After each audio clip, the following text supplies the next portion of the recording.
who was murdered. The report, the statement says that corn data were taken for analysis, and the police are waiting for the report of the analysis. Mr. Speaker, this is 3 months ago. How can the police be waiting for analysis of corn data for 3 months?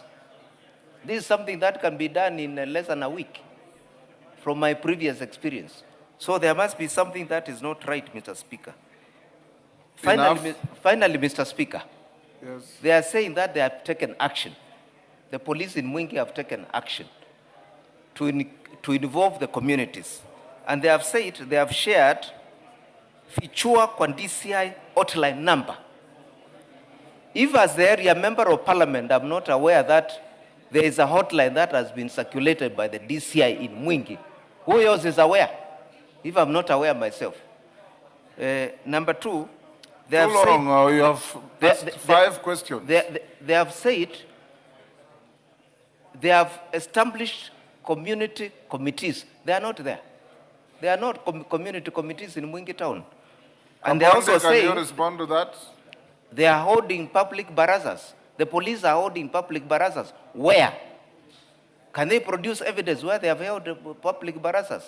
They don't. The police in Mwingi town do not work with the communities and the local leaders, Mr. Speaker, sir. Thank you.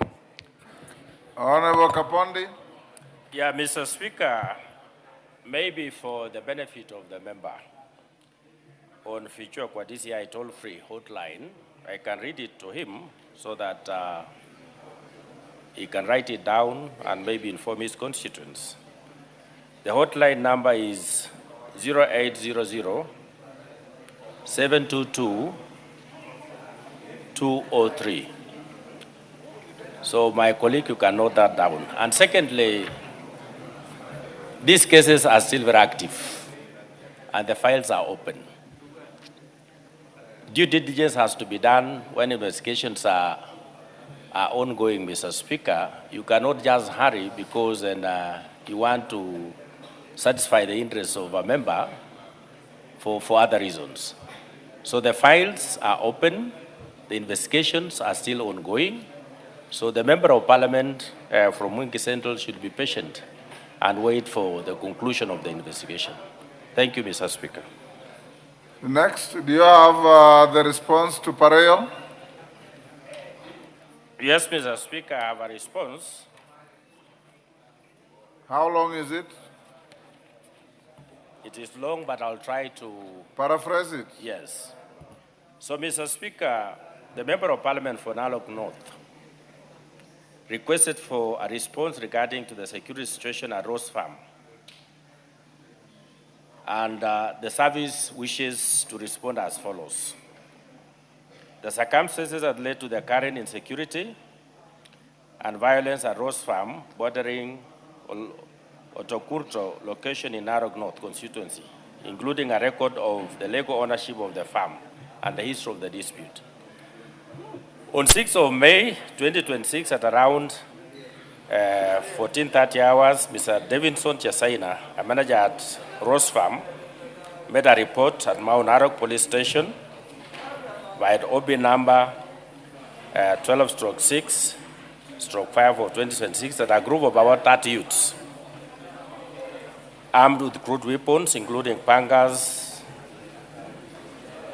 and other offensive weapons, invaded the farm while claiming ownership. During the incident, invaders intimidated farm workers before setting ablaze 3 semi-permanent residential houses occupied by employees. Pursuant to the report, police officers immediately swung into action and they secured and processed the scene. The assailants fled upon noticing the arrival of the officers. Preliminary investigations established that the houses, together with the household property of unknown value, were completely destroyed by fire. Several persons of interest were summoned, interviewed, and their statements recorded. Investigations led to the arrest of 4 suspects, Mr. Speaker, namely Evans Kibios Tagi, Frederick Saruni Cole, Victor Barsamet Tagi, and George Murundoi Yengo. The suspects were released on cash bail pending the conclusion of the investigation. The investigations further established that Rose Farm is associated with a long-standing dispute concerning the ownership and occupation of LR number 8679/2, measuring approximately 716 acres. The issue was escalated by a local leader who is alleged to have held a meeting with the management of the farm, alleging that there was an agreement between the ADC management and the locals to have the land be shared equally, but with no evidence of any written documentation. Further, the locals were incited by claims that the government was planning to settle IDPs at Rose Farm without consulting them, despite the assertion that the land is ancestral. Consequently, they demanded allocation of 50% of the approximately 716 acres comprising the ADC farm, failure to which they threatened to prevent the tilling of the land and the harvesting of potato seeds. The Sub-County Security Committee of Narok, North, and Njoro held a consultative meeting with local community members to de-escalate tension and prevent further escalation of the dispute, while the relevant government agencies work towards resolving the land ownership dispute. The matter remains pending under investigations.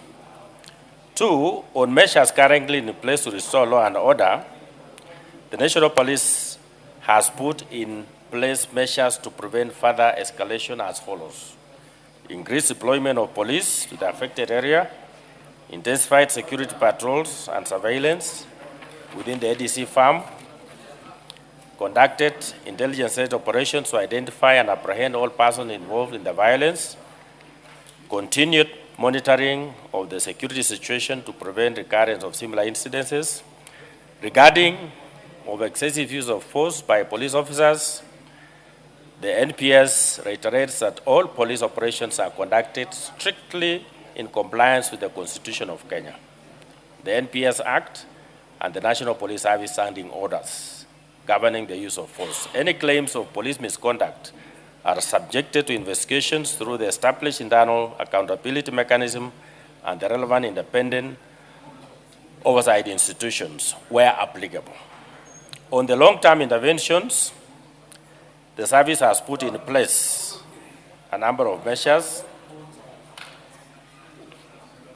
to permanently resolve the dispute, hold those responsible for violence and destruction accountable, and guarantee lasting peace and security in Rose Farm and the surrounding areas. The matter in question relates to a long-standing dispute concerning the ownership and occupation of the land, measuring approximately 716 acres. The service has appealed to NLC to address the underlying issues surrounding land ownership claims and the adjudication process.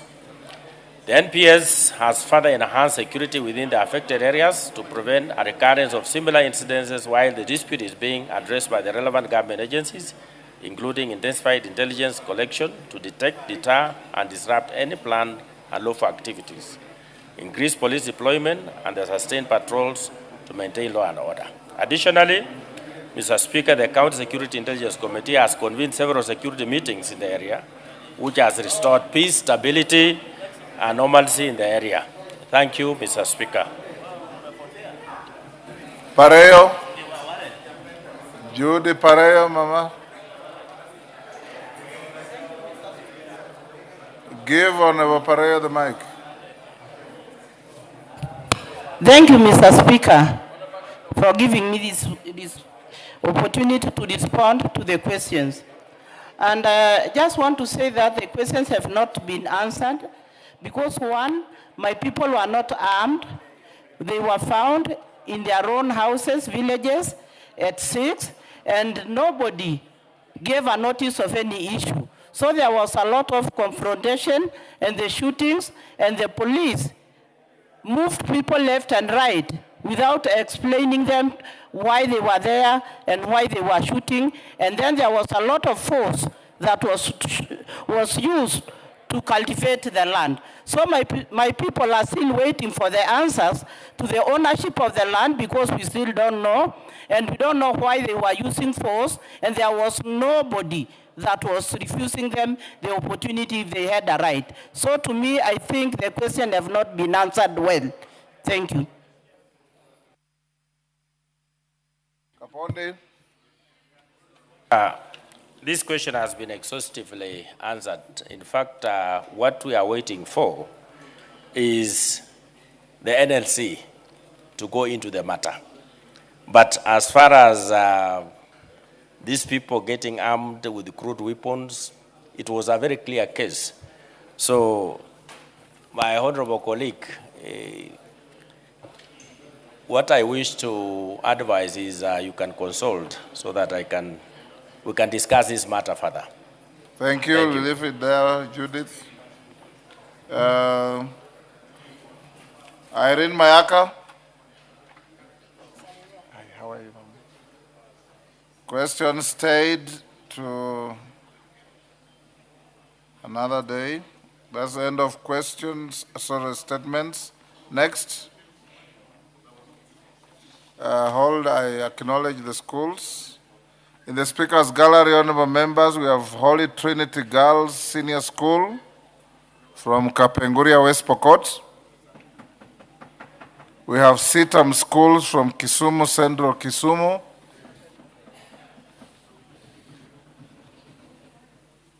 In the public gallery, we have Kenyanya School from Bomachoge, Borabu, Kisii. Nibs College from Juja, Kiambu. Olmeosh School from Kilgoris, Narok.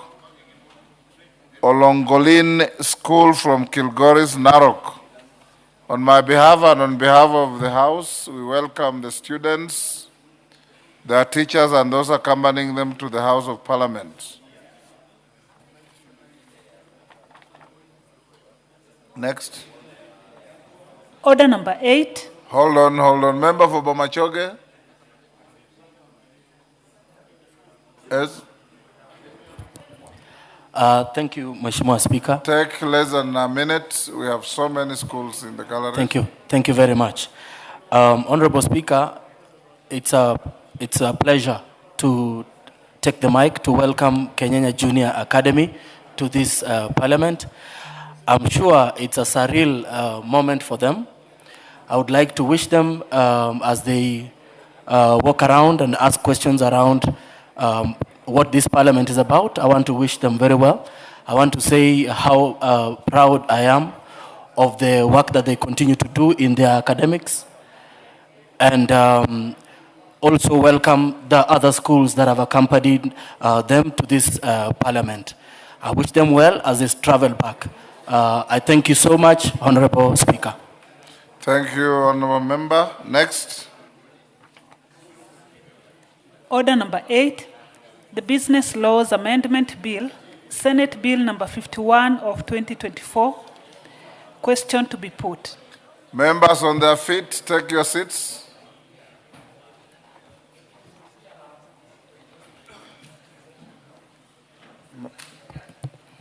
Honorable members, I'll now put the question at order number 8, which is the Business Laws Amendment Bill, Senate Bill number 51 of 2024, be now read a second time. As members of that opinion say aye.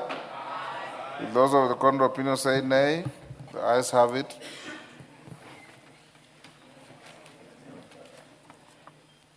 A bill for an act of Parliament to various laws and for connected purposes. Next. Order number 9, the Competition Amendment Bill, National Assembly Bill number 4 of 2026. Question to be put. Members on their feet, take your seats. Honorable members, I'll now put the question at order number 9, which is the Competition Amendment Bill, National Assembly Bill number 4 of 2026, be now read a second time. As members of that opinion say aye. Aye. Will those of the contrary opinion say nay? The ayes have it. Next. A bill for an act of Parliament to amend the Competition Act and for connected purposes. Next. Order number 10, motion. Second report of the status of reports on petitions and resolutions. Mover to reply. Chairperson, Committee on Implementation. Raphael Wanjala. I thought I heard him talking from the back there.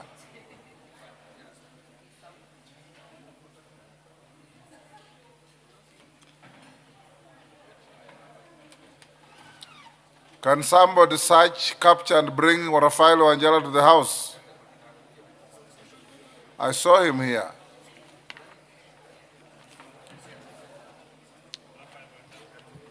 Before we get to Wanjala, allow me to acknowledge in the public gallery Lakewood School from Rongo, Migori, Chakim Baptist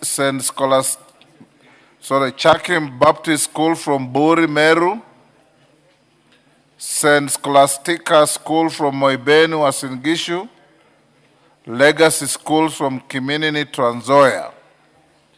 On my behalf and on behalf of the House, we welcome the students, their teachers, and those accompanying them to Parliament. Order number 10. Majority Leader, where is Raphael Wanjala?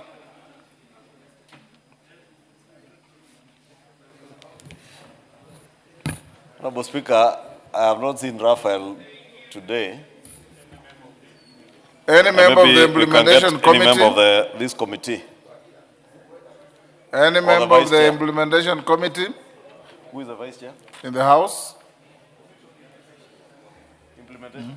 Who is the Vice Chair?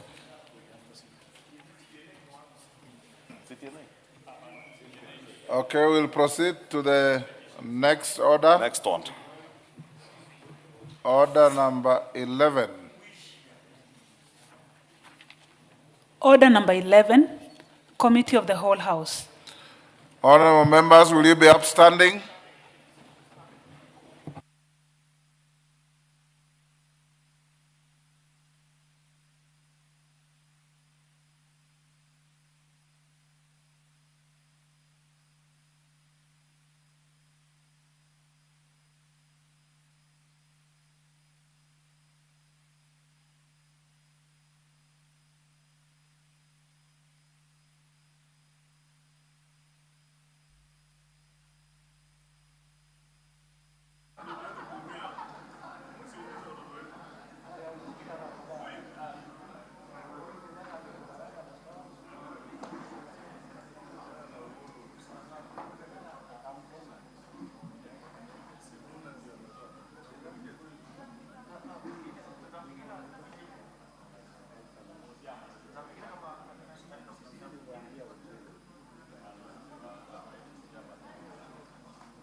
Order members, we are now in the Committee of the Whole House for the County Government's Additional Allocation Bill, Senate Bill number 8 of 2026.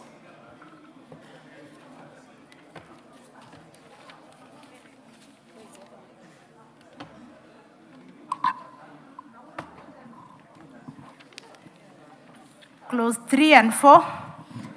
I propose the question that clause 3 and 4 be part of the bill. There is no amendment. I put the question that clauses 3 and 4 be part of the bill. Will as many as have that opinion say aye? Will as many as have a contrary opinion say nay? The ayes have it. Clause 5. I propose the question that clause 5 be part of the bill. Chair, Budget and Appropriations Committee, you have some amendments. You have the floor. Thank you, Chair.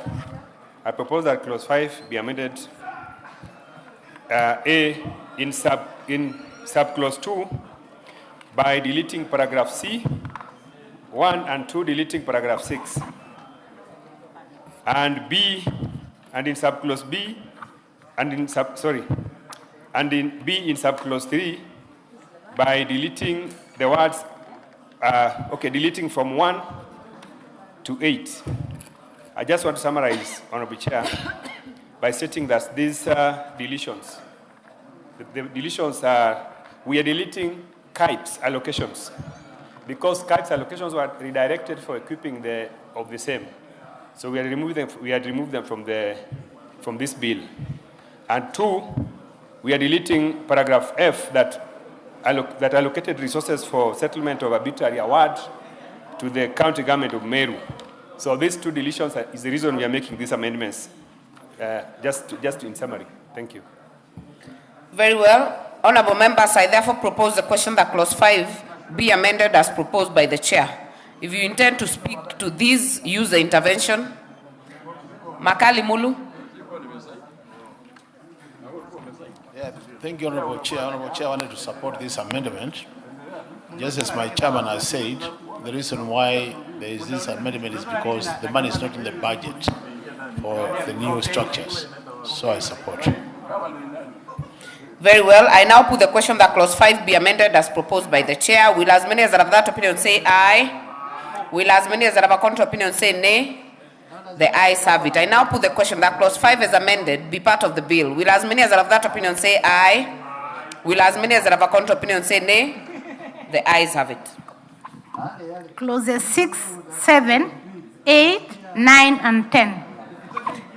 These have no amendments. I propose the question that the clauses 6, 7, 8, 9, and 10 be part of the bill. I now put the question that clauses 6, 7, 8, 9, and 10 be part of the bill. Will as many as have that opinion say aye? Will as many as have a contrary opinion say nay? The ayes have it. First schedule. I propose the question that the first schedule be part of the bill, be the schedule of the bill. I now put the question that the first schedule be the schedule of the bill. Will as many as have that opinion say aye? Will as many as have a contrary opinion say nay? The ayes have it. Second schedule. I propose the question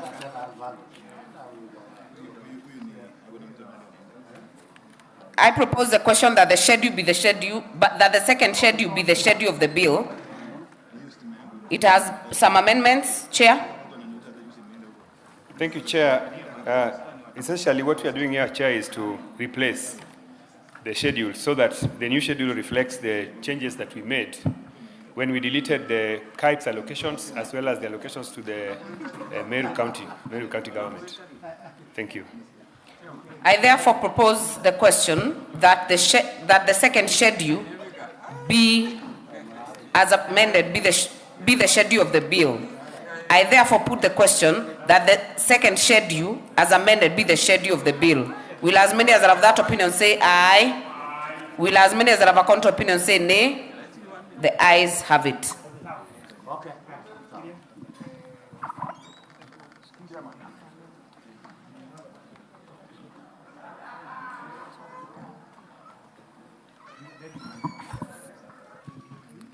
Third schedule.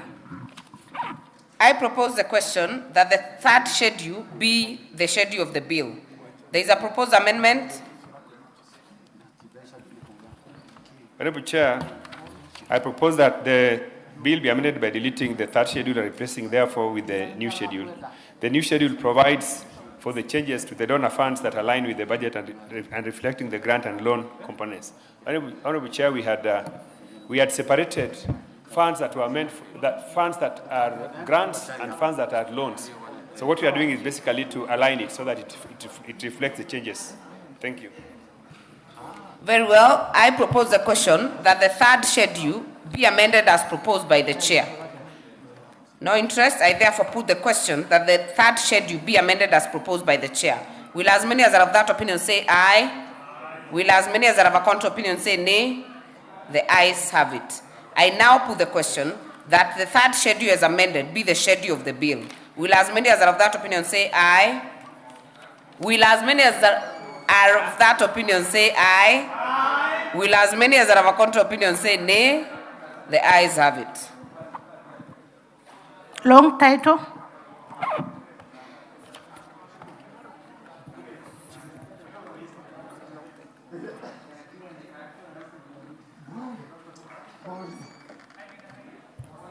I propose the question that the title be the title of the bill. I put the question that the title be the title of the bill. Will as many as are of that opinion say aye? Will as many as are of a contrary opinion say nay? The ayes have it. Clause 1. I propose the question that clause 1 be part of the bill. There is a proposed amendment. Chairperson BA back committee.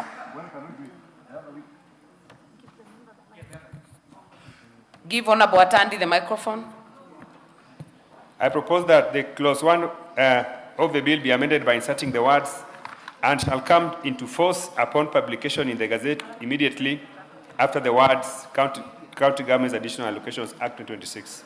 Honorable Chair, the intention here is that there's a provision in Article 116 of the Constitution that a specific date of commencement be provided, that date be specific and be provided.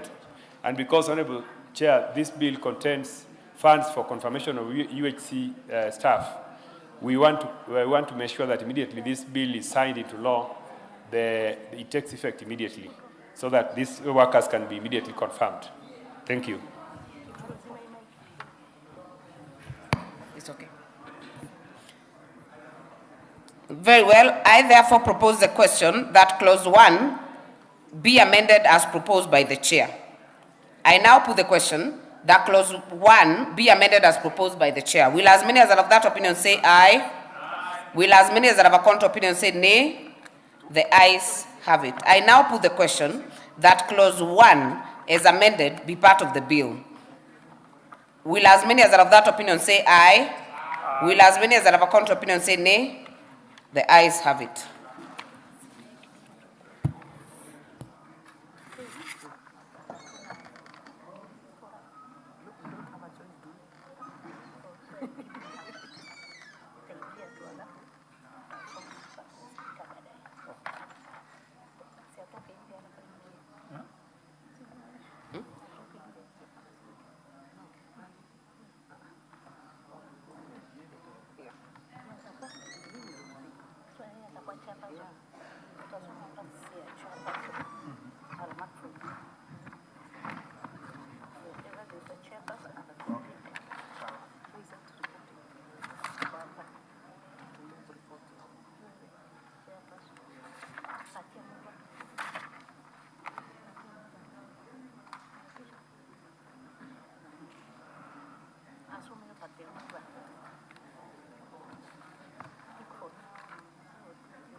Honorable members, we have come to the end of that committee.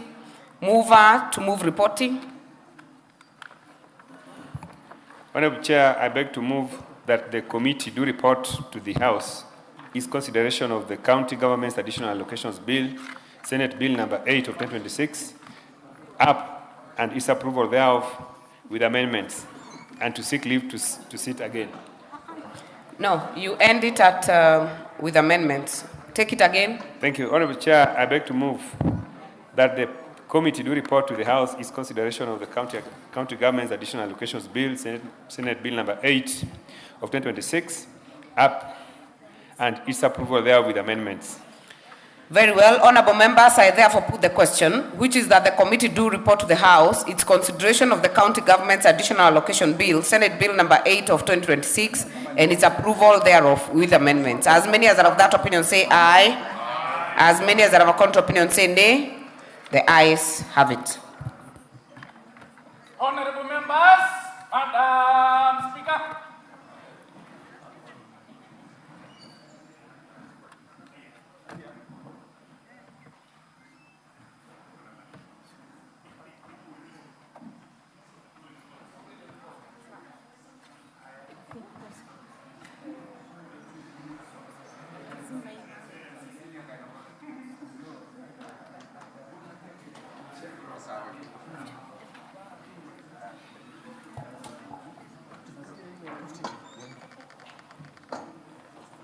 Chairperson.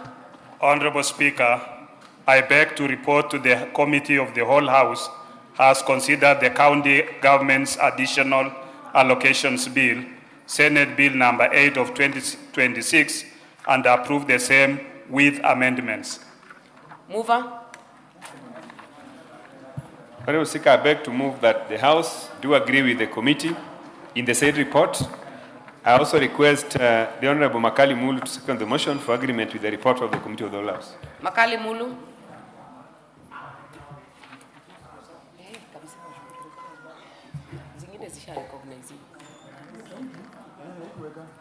Give Honorable Makali the microphone.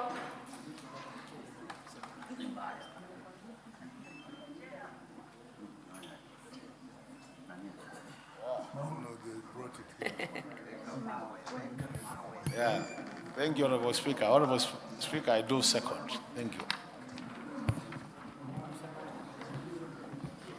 Honorable members, I therefore propose the question, which is that the House do agree with the committee in the said report. Do I put the question? I put the question, which is that the House do agree with the committee in the said report. As many as are of that opinion say aye. Aye. As many as are of a contrary opinion say nay. The ayes have it. Mover, move that reading.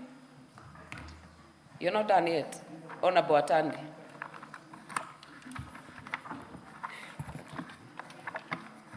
Honorable Speaker, I would like to move that the County Government's Additional Allocations Bill, Senate Bill number 8 of 2026 be now read at that time. Appoint a seconder. And request the Honorable Makali move to second. Honorable Makali. Thank you, Honorable Speaker. Honorable Speaker, I do second the reading of the third reading of the bill. Very well. Honorable members, I propose the question, which is that the County Government's Additional Allocations Bill, Senate Bill number 8 of 2026 be now read a third time.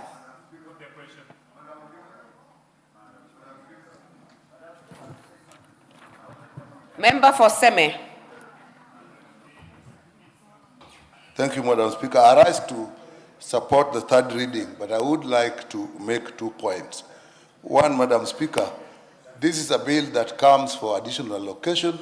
It goes, the Senate works on it after we have done the budget. But I've noted that even things that have actually not been removed or been changed in the budget do still come, and we have to make amendments as the chair of the committee was doing. But I think this is so basic that if the process are coordinated, what has been removed from the budget should not appear. So I think next time, maybe Senate should be more careful. Number 2, Madam Speaker, this particular additional allocation is so important as regards the UHC workers. We hope that now the counties and the governors will now actually absorb these people, because this is the second time this money is being put and the process is not being completed. So I call upon the governors to actually this time settle the matter of UHC workers. That I support. CNN. Thank you, Madam Speaker. Madam Speaker, I just want to say that I support this bill, but Madam Speaker, I just raise the concern the time it has come when we have already done the budget. But I really want to request the governors to be serious. Madam Speaker, most of the people, they are going to hospitals and they are being told to buy drugs, to buy even things to do vaccination. Most of the hospitals are totally under-equipped, and even they don't have even basic drugs. Madam Speaker, I want to support, but still, this bill concerning community health promoters must be taken very seriously, and so that the health of our people can actually be catered for. With those few remarks, I support. Funyula. Honorable members, I beg that we do not open the debate. This third reading. No. Honorable Speaker, I also stand here to support the bill, and I want to make 2 or 3 remarks. Number 1, we need to see value for the money being allocated under conditional allocation. We need to see value for money. For this money and shareable revenue, still remains a challenge. The footprint of devolution cannot be seen, cannot be discerned compared to other funds that have been around. But more important, Honorable Speaker, there is a matter that is very critical that we need to address as a country. You are aware that most vocational training centers are devolved function. So they're supposed to be funded and supported by the county governments.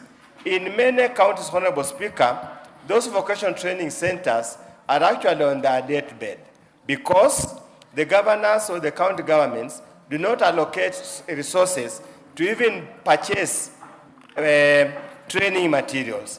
Probably in the next cycle of budgeting, we might have to strip some money from shared revenue, bring it to conditional grant so that we manage to ensure. And that's what Honorable Speaker, the government of Linda Mwananchi will address this matter because it affects the local Mwananchi. Thank you. Chepalungu.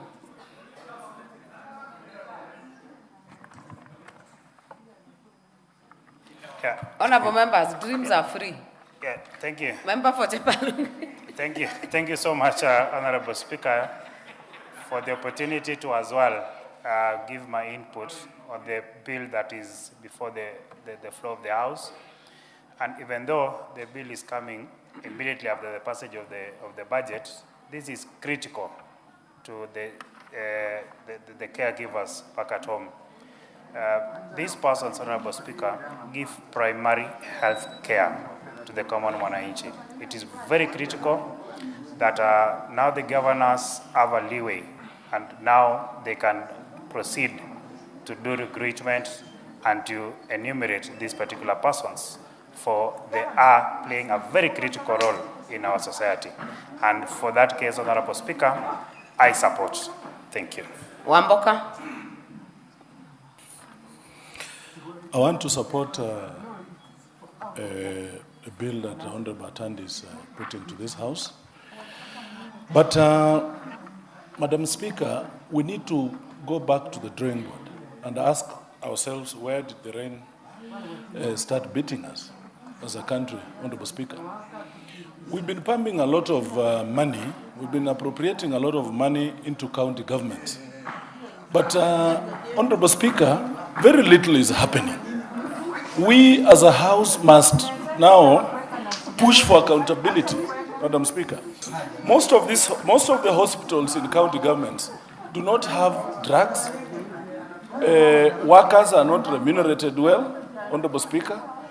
We have CHPs that Honorable members alluded to. They are not being paid. Where do these governors take these monies, Madam Speaker? Virtually nothing is happening in these county governments, Madam Speaker. We just see governors roaming around with a very huge convoys, Madam Speaker, being busybodies at the expense of the common Mwananchi. So we want to encourage county governments. We want to encourage governors. Madam Speaker, you move around some schools, the ECDs. There are no classrooms, Madam Speaker. Where I come from, in my constituency, there is a primary school called Namasa Primary School. There is no ECD classes, and yet the county receives a lot of money. Member for Endebess. Member for Endebess, there is a point of order.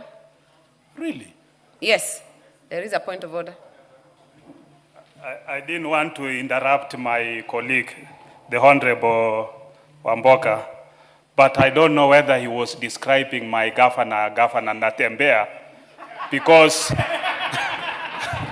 what he said exactly fits my governor. Now, I don't know what he has with my governor that he can describe him completely in the floor of the House as roaming around with a fleet of vehicles and not doing any development in the county and in the Linda Mwananchi team. Wamboka, you have 1 minute. Wind up. Yeah, actually, on the contrary, there's a poll that has been released today which puts Governor Natembeya as the second best governor in the country. And yes, I want to admit that Governor Natembeya is our leader, one of our leaders in Linda Mwananchi. What is out of order? Member for Molo. Can you protect me, Speaker? No, point of orders are allowed by the standing orders. Only that they need to be points of order. Honorable Speaker, I raise on point of order on statement of facts that the honorable member should state which report. Is it the Auditor General's report? Is it the Controller of Budget's report? And he must table that report before this House that is quoting, having ranking some governor who the honorable member for Independence describes as just the only achievement is walking around in the fleet of vehicles, Honorable Speaker. Honorable Amboka, you have the floor. Honorable Speaker, if we were to go into describing these governors, a lot of governors who are not doing anything, they are on the other side of the aisle. And that is why, Honorable Speaker, it is encouraging, they are in government. They are in this Tumbo government, Honorable Speaker. And that is why, when we take over government under President Edwin Sifuna, we are going to ensure that services to Mwananchi are rendered in time and quality services, Honorable Speaker. And if you look at our side, the governors we have, we are proud of Governor Orengo. We are proud of Governor Natembea. We are proud of Governor Irungu Kangata. They are doing a good job, Honorable Speaker. They are working for this country. We are asking for accountability from governors. Do you want to be informed by CNN? I can't be informed by people who rely on their stomachs, Madam Speaker. We can't. We cannot. So we want to implore on governors, Madam Speaker. So, jokes aside, we want accountability. We want accountability. We want services. The other day, they are fighting us over roads money, Madam Speaker. And when you go to our villages, the roads that are being done are done by Kera. Now, you ask yourself, where the money we give governors, where do they take this money, Madam Speaker? So I want to support... Mudhoni, what is out of order? Madam Speaker, I'm shocked that the member is talking of governors, and that means he is putting all of them in the same blanket.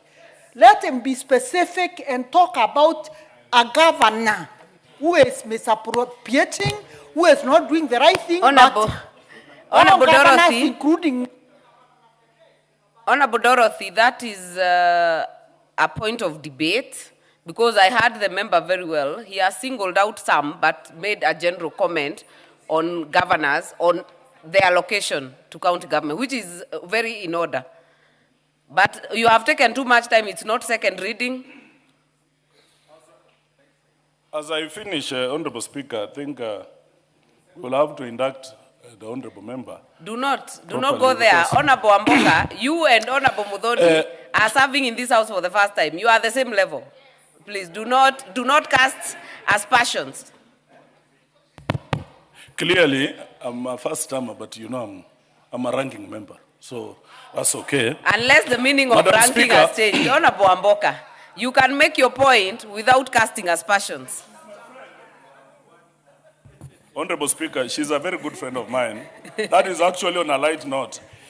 Madam Speaker, the point remains: can the governors be accountable for the monies that are appropriated into counties? That is the point we are putting to this floor.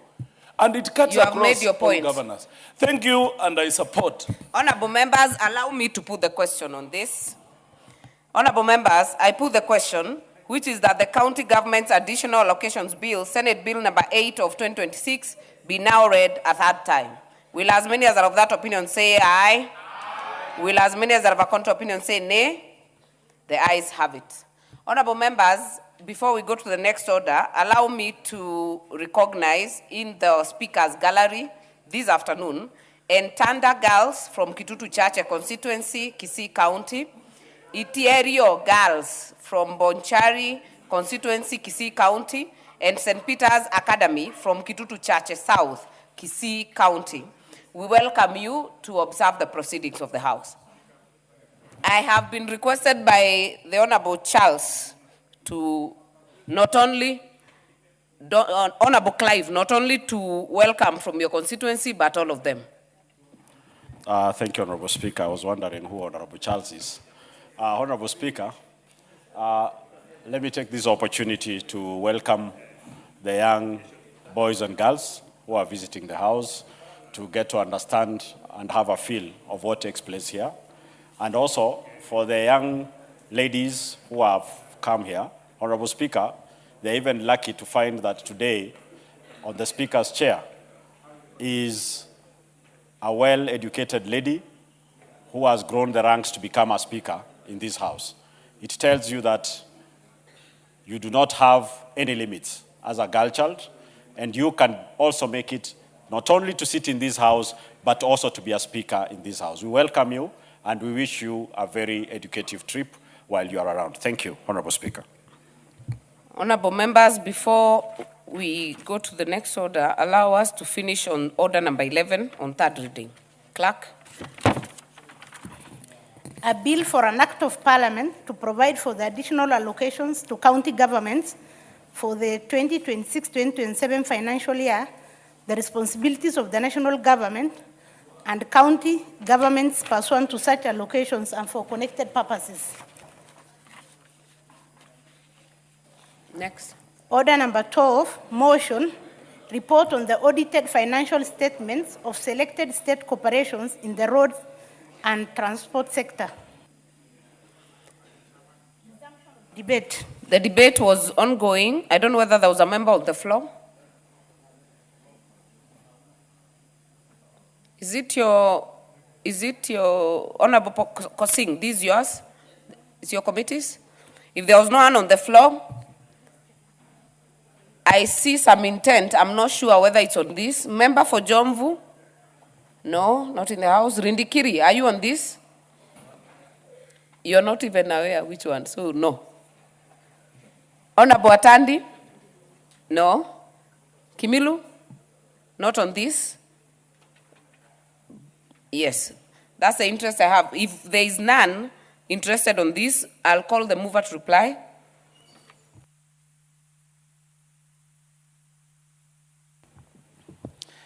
Honorable Madam Speaker, I beg to reply. And in replying, Honorable Madam Speaker, I thank you. I also thank honorable members of my committee, that is PIC, Commercial Affairs and Energy, for really burning the midnight oil, Madam Speaker, in going through all the parastatals which we did. And I presented here, we went through more than 20 years of audit with my committee, Honorable Madam Speaker, with a lot of queries. So I want to thank my members for volunteering. You know, last Parliament, Madam Speaker, when I was encouraging you to come to the House, and you have not paid me consultancy fees. Is that to the Speaker, Honorable Kosing? And I have not been paid consultancy fees, Honorable Madam Speaker. I have to put my invoice next week because I did a successful job. But aside of that, Madam Speaker, when I was chairman of transport, transport used to be an interesting committee. PIC is almost like a daily job, you know. But I thank my members for actually sacrificing for the country. And therefore, Madam Speaker, with that, those few remarks, I beg to reply. Honorable members, allow me then to put the question that this House adopts the report of the Public Investments Committee on Commercial Affairs and Energy on its examination of the audited financial statements of selected state corporations in the roads and transport sector laid on the table of the House on Tuesday, 14th October, 2025. Will as many as are of that opinion say aye? Aye. Will as many as are of a contrary opinion say nay? The ayes have it. Next order. Order number 13, motion, report of the Kenyan delegation to the 151st Assembly of the Interparliamentary Union, IPU and related meetings. Who's moving this? Which member is moving this? Honorable Millie Odhiambo, not in the House. It shall be deferred. Next. Order number 14, the Books and Newspapers Amendment Bill, National Assembly Bill number 47 of 2025, second reading. This is the chairperson, Parliamentary Broadcasting and Library Committee. Are you in the House? Epuyo Nanok? Yes, are you Madam, ready? Yes, okay. Madam Speaker, and I'm ready. Go ahead. Thank you, Madam Speaker, for giving me this opportunity to move this amendment bill. Madam Honorable Speaker, I beg to move that this House adopts the report of the Select Committee on Parliamentary Broadcasting and Library on its consideration of the report on the Books and Newspapers Amendment Bill, National Assembly Bill number 47 of 2025, laid on the table of the House on Thursday, 18th June 2026. Honorable Speaker, the Books and Newspapers Amendment Bill 2025 was published on 16th of October 2025 and read for the first time in the National Assembly on Wednesday, the 11th of February this year, 2026, and was subsequently committed to the Committee on Parliamentary Broadcasting and Library for consideration and reporting to the House, pursuant to Standing Order number 127. Madam Speaker, the object of this bill is to amend the Books and Newspapers Act, an act that was enacted during the colonial period in the history of Kenya, particularly so on 1st of July, 1960. And so it is an old act. And this amendment, Madam Speaker, therefore, the object is to require the deposit of published works in the Library of the Parliament of Kenya. This is the main reason that this amendment bill is before this House today. Honorable Speaker, permit me to highlight the key provisions in the bill. The bill seeks to amend Section 6 of the Books and Newspapers Act, Cap 111, to ensure the following. That one, a publisher of a book printed or published in Kenya delivers within 14 days after publication of the book at their own expense, Madam Speaker, to the Clerk of the Senate, in addition to the Registrar of Books and Newspapers, such copies of the book not exceeding 3 books. That is the first requirement, and that is the major amendment, Madam Speaker. And there is a reason why we are talking of the Clerk of the Senate, that being the CEO of the Parliamentary Service Commission, Madam Speaker. Upon receipt of a copy of a book delivered under this section, the Clerk of the Senate shall acknowledge receipt in writing to the publisher that the copies of books delivered to the Registrar and the Clerk of the Senate are kept for record purposes or otherwise dealt with in such a manner or place as may be deemed necessary. That a publisher of a book, in addition to the delivery of copies of books under this section, Madam Speaker, submits a digital copy of the book to the Registrar, the Kenya National Library Services, the Kenya National Archives, and the Clerk of the Senate. That requirement, Madam Speaker, is so that whatever records that are being kept or that are being delivered are in vogue on this digital space that we live currently. That Section 6, 14 and 17 of the Books and Newspapers Act, Cap 111, are amended by deleting any reference to the words the colony and substituting, therefore, the word Kenya. I think that is self-explanatory, Madam Speaker. The act was enacted during the colonial times in the 1960, and therefore, as we handle that act now, Kenya is an independent nation, and therefore the reason for us wanting to refer to Kenya and not the colony. Honorable Speaker, the committee undertook public participation, as it is the requirement of all legislative processes, that as we enact laws, we must hear from the public, we must engage the public, and we should make the public participate in matters that concern them.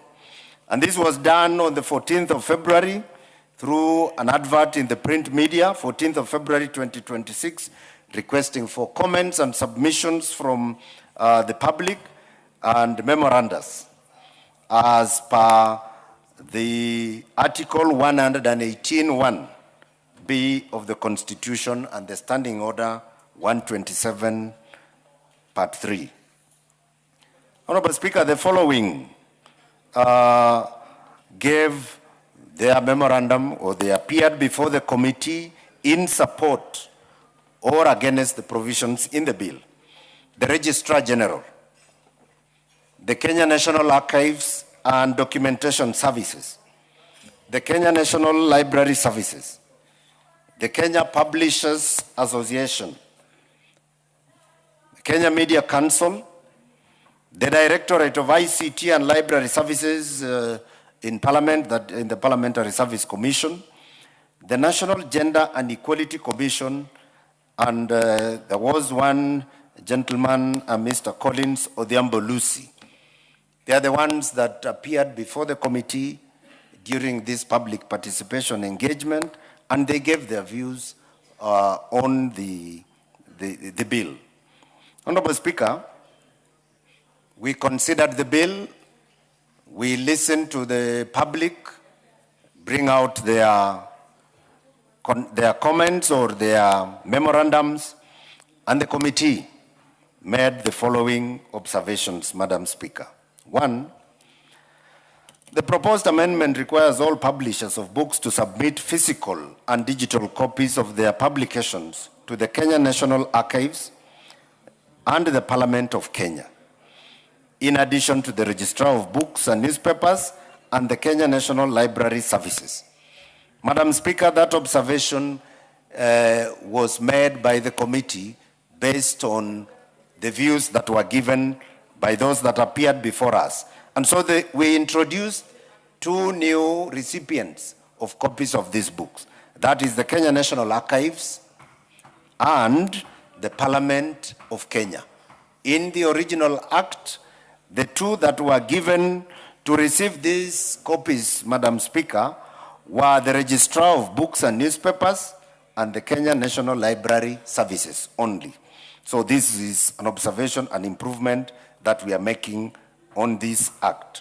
Two, Madam Speaker, that the digital copies of books to be submitted to the Registrar of Books and Newspapers, the Kenya National Library Service, the Parliament of Kenya Library, and the National Archives should be in an accessible format.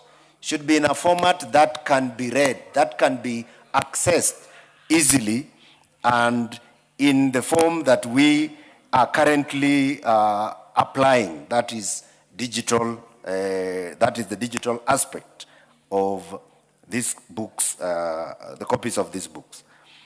Appropriate systems, Madam Speaker, should be developed and legal frameworks to support the digital archiving and technical solutions and partnerships with relevant ICT stakeholders.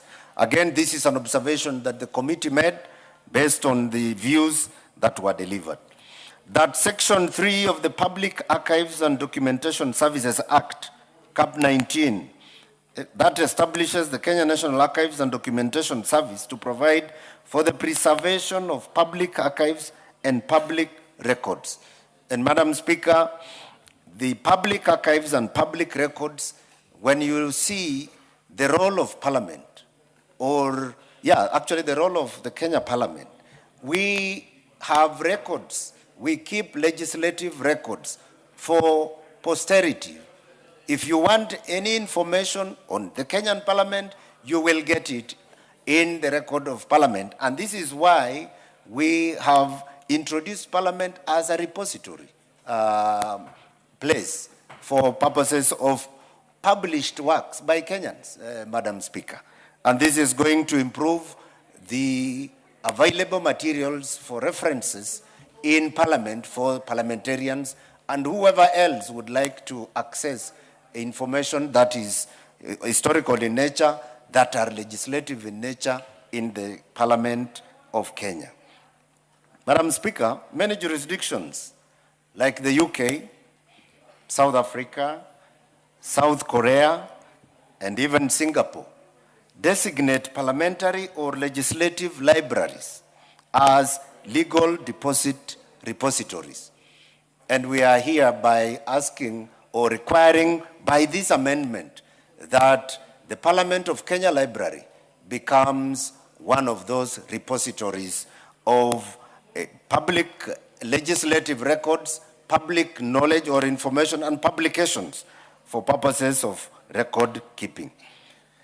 The Parliament of Kenya Library, Madam Speaker, serves as the official custodian of all documents produced by Parliament, which largely are legislative records and government publications. It is therefore important to expand its scope beyond Parliament and government publications, and therefore the reason for this amendment, Madam Speaker. The entire Books and Newspapers Act and the Public Archives and Documentation Services Act should be reviewed to align them with the Constitution of Kenya 2010 and the contemporary realities in light of significant developments in publishing, information management, and digital dissemination. Madam Speaker, this is what we are bringing forth to this chamber and to this house, that they adopt these amendments for purposes of making the Kenya Parliament a repository of knowledge for the works that are published in this country. The committee, Madam Speaker, is grateful to the officers of the Speaker and the Clerk of the National Assembly for the logistical and technical support accorded to it during the consideration of this bill. And I wish to express my appreciation, and sincere appreciation at that, to the honorable members of the committee for their resilience and commitment to duty, which made the consideration of this bill successful. And may I also, on behalf of the committee, thank the members of the public and stakeholders who submitted memoranda on this bill. Their views informed the content that we have hereby presented. Honorable Speaker, the Select Committee on Parliamentary Broadcasting and Library, having considered the bill and facilitated public participation on the bill, recommends that the House approves the bill with amendments. Honorable Speaker, I hereby beg to move and request Honorable John Chege, my Vice Chair, to second the motion. I thank you. Member for Limuru. Thank you, Madam Speaker. I stand to second the Books and Newspaper Bill number 47 of 2025. Madam Speaker, as I do so, I once again want to emphasize as to the purpose of this bill, and that is to ensure that the Library of Parliament is lawfully given opportunity to make sure that the books and newspapers produced and registered in this country are deposited with our library. Madam Speaker, it has been said that the Act 111 refers to the colonial era, and it is time, Madam Speaker, that we looked afresh as to how best the new Act will deal with the matters of a developed Kenya since 1963. Madam Speaker, technology has changed. We know that today it's possible to produce and transmit the newspapers and the books through a modern technology. And we are saying that, in fact, in the way of transmission of the books for purpose of depositing with our library, that we should adopt a technology that will ensure that the publisher and the Parliament of the Library of Parliament is that they can be able to transmit in a way that can be received properly. Madam Speaker, this parliament has become a popular destination. If you look at the gallery, Madam Speaker, you find the young people who have made this parliament a place to come and seek for information and knowledge.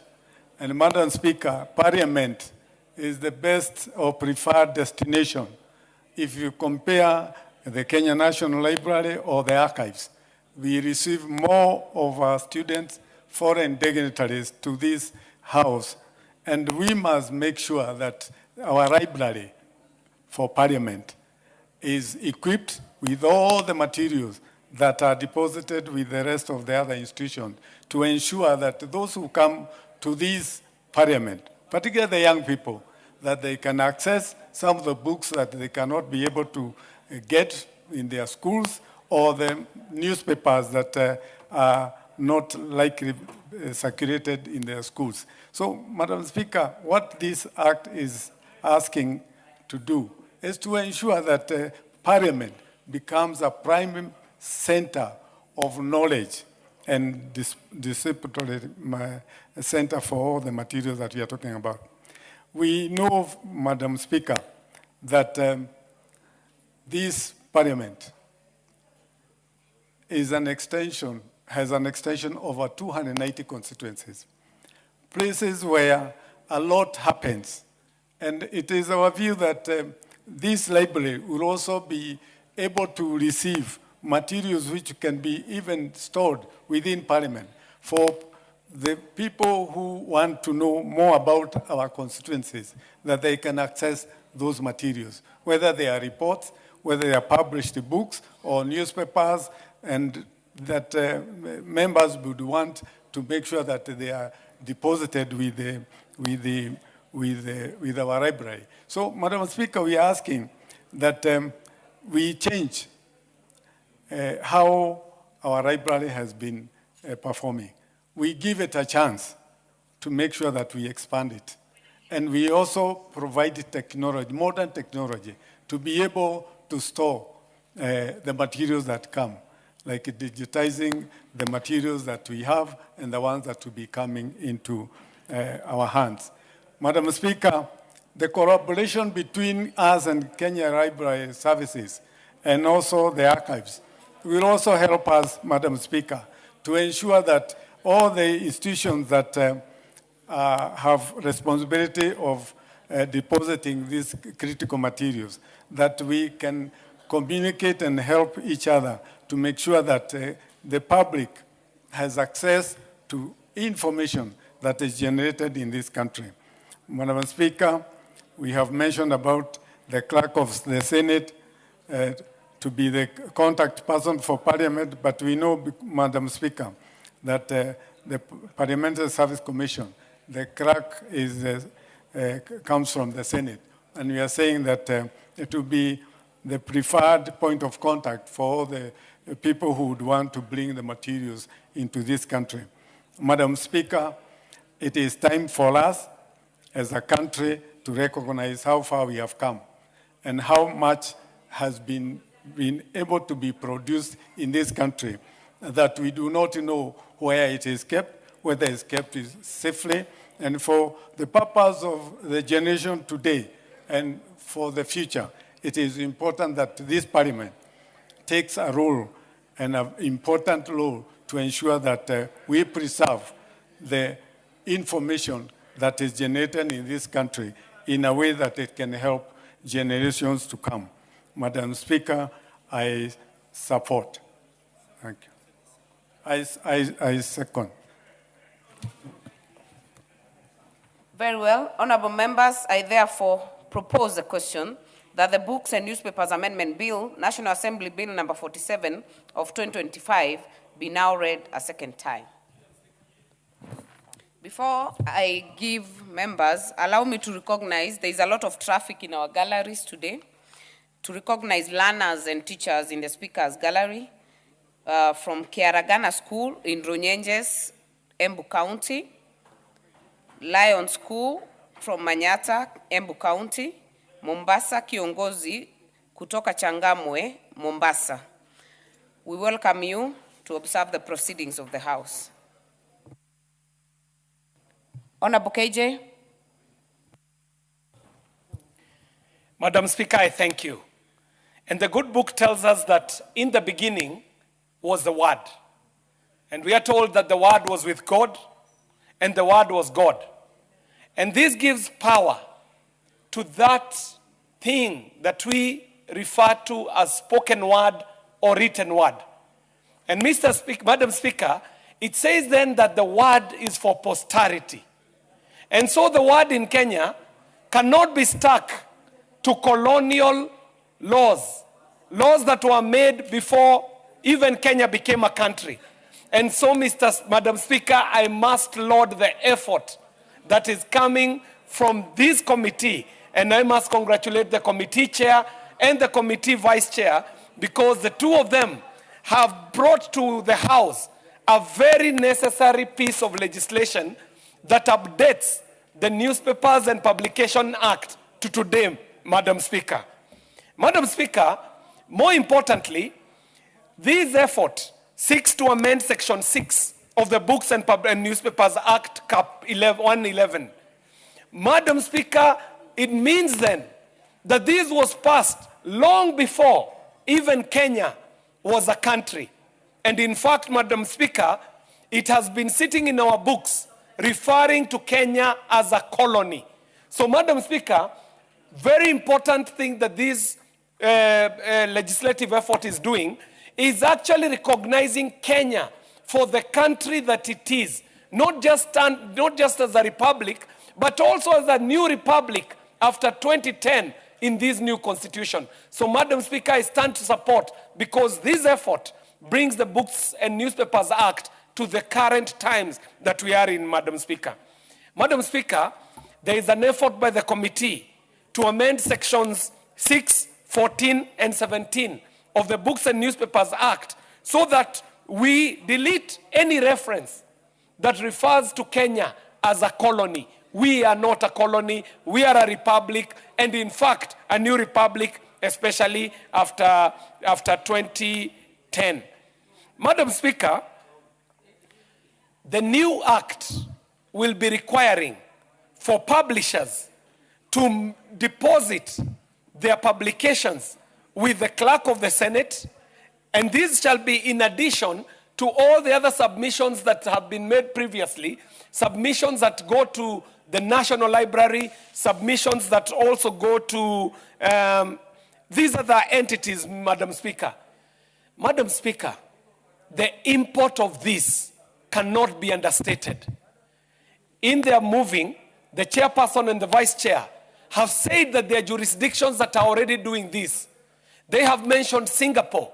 They have mentioned the UK.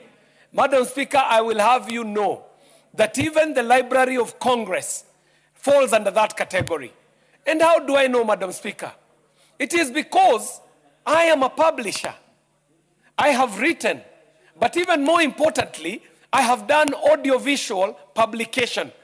And Madam Speaker, when we were doing the act, ridiculous, we got to learn that these libraries were seeking content from Kenya to see if they can be stored for posterity in their libraries. So a publication like Ridiculous already exists in the House of Congress in the US, Madam Speaker. What does that speak to our archiving capabilities as Africa? It tells us then there is a deposit of our knowledge in capitals far away from Nairobi.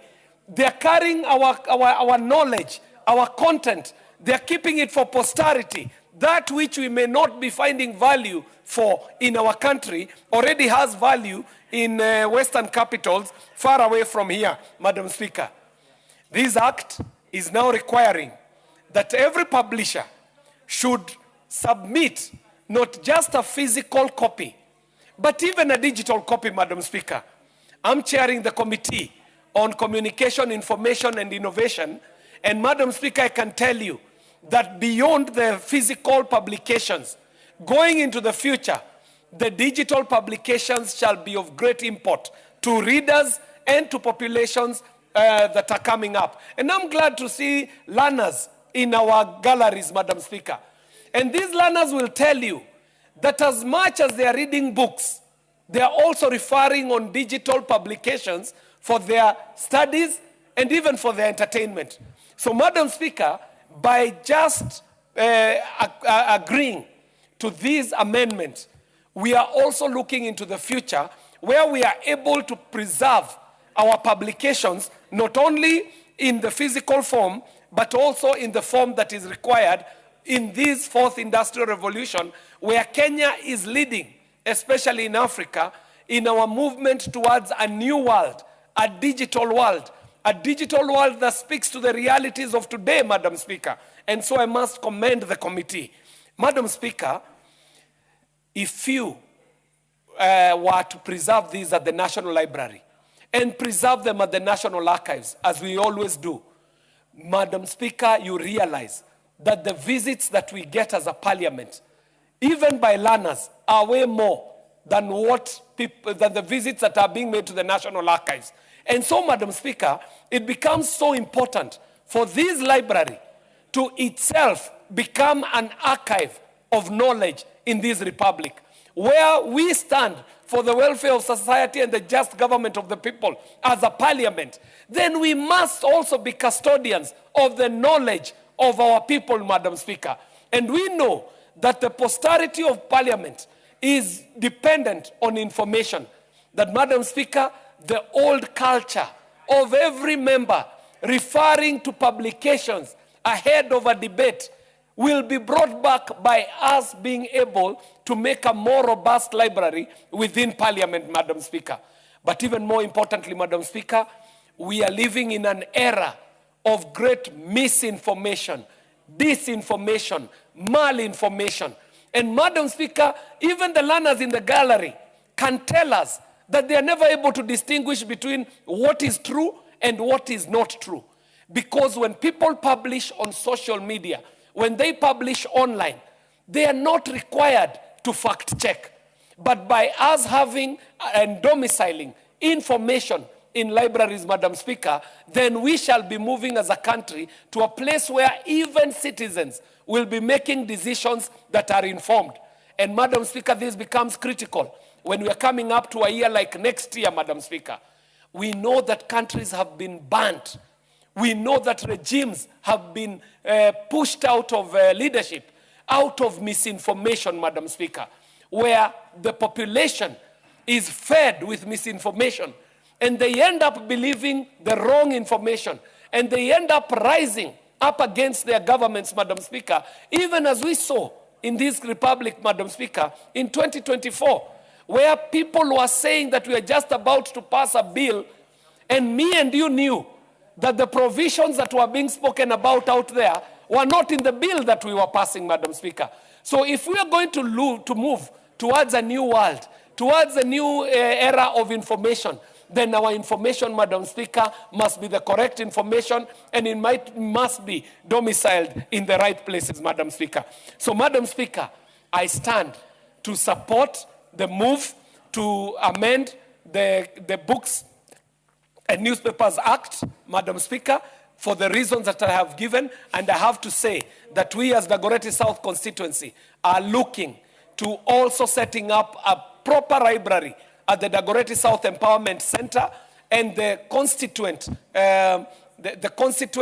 empowerment centers that we have built in Dagoretti, not only just for the information for our learners, but also fully well understanding that we've got learners who come from very hard places to study. Their homes are not conducive for study. And so, Madam Speaker, with the library, we shall be able to have our learners come and do their studies within the library so that, Madam Speaker, they are able to be informed, they are able to be knowledgeable, and more importantly, they are able to be good citizens of this country and good citizens of the world. So this is a move towards modernizing how we keep our knowledge, modernizing how we store our knowledge, but even more importantly, modernizing how we consume our knowledge. Madam Speaker, I stand to support, and I thank you for this pole position. Asante. Asante sana Mheshimiwa KJ, na kukujuza tu na kukuunga mkono. Wiki iliyopita hili bunge liliweza kutembelewa na watoto wa shule na wanafunzi takriban 18,000, kukuonyesha vile wingi wa watoto hapa leo na hizo siku zimekuwa hapo awali. Nikubalie basi wabunge ni waweze kuwakaribisha kwenye kumbi wetu wa umma wanafunzi na walimu kutoka Memon Academy kule Mvita, Mombasa, wanafunzi na walimu kutoka Al Miraj Academy kule Likoni, Mombasa, wanafunzi na walimu kutoka Precious Hope School kule Kitutu Chache, Kisii. Nitampa dakika moja mbunge wa Jomvu aweze kuwakaribisha sio wa Mombasa tu bali wale wote ambao wametutembelea. Nashukuru Mheshimiwa Spika sana kwa kunipa nafasi hii kwa kukaribisha wanafunzi kutoka Memon kule Mvita, vile vile Likoni, na vile vile kuna wanafunzi ambao wametoka hapa sasa hivi kutoka Changamwe ambao wanajiita Mombasa Kiongozi Academy, na wanafunzi wa Kitutu Chache na wote wa Kenya, kwa sababu tukiwa bunge wa kitaifa wanafunzi wote Mheshimiwa Spika ni wanafunzi wetu. Nataka kuchukua fursa hii kuambia wanafunzi wote, hapa ndipo ambapo tunatengeneza sheria, na hapa tukitengeneza sheria huwa tuna mwongozo ambao tunaongozwa na Madam Speaker ama Mr. Speaker. Kwa sasa anaipeleka mjadala huu anaitwa Martha Wangare, Madam Speaker wetu, ambaye alitoka mbali. Madam huyu alikuwa Senate, amekuwa mbunge kule Gilgil, hivi sasa wanaume wanapambana na yeye lakini wanapata shida kumngoa. Kwa hivyo katika wanafunzi wengi ambao naona kutoka Likoni hapa, kutoka Memon hapa na kutoka Kitutu Chache na sehemu nyingine, wasichana ndio naona ni wengi hapa. Mufuate nyayo za Madam Speaker, tuonekane kweli na sisi kuna wasichana wa tajiriba ambao wanaweza kuonekana kufanya kazi nzuri. Na wale wavulana pia kuna wanasiasa na viongozi kama vile Kiarie Mheshimiwa Dagoreti ambaye ametoka hapa sasa hivi, mufuate nyayo zake, na wale wa Mombasa pia musisahau kufuata nyayo za mbunge wa Jomvu ambaye ndio mimi. Kwa awamu 3 za bunge nimeingia hapa 2013, 2017, 2022, na kabla hapo nilikuwa kansela. Kwa hivyo na awamu 4 ni kuambia kwa lolote lawezekana kwa nguvu ya Mungu na bidii katika shule, muwe na discipline, na kesho na kesho kutwa tukiondoka sisi, nyinyi ndio tutakuwa mkitunga sheria hapa.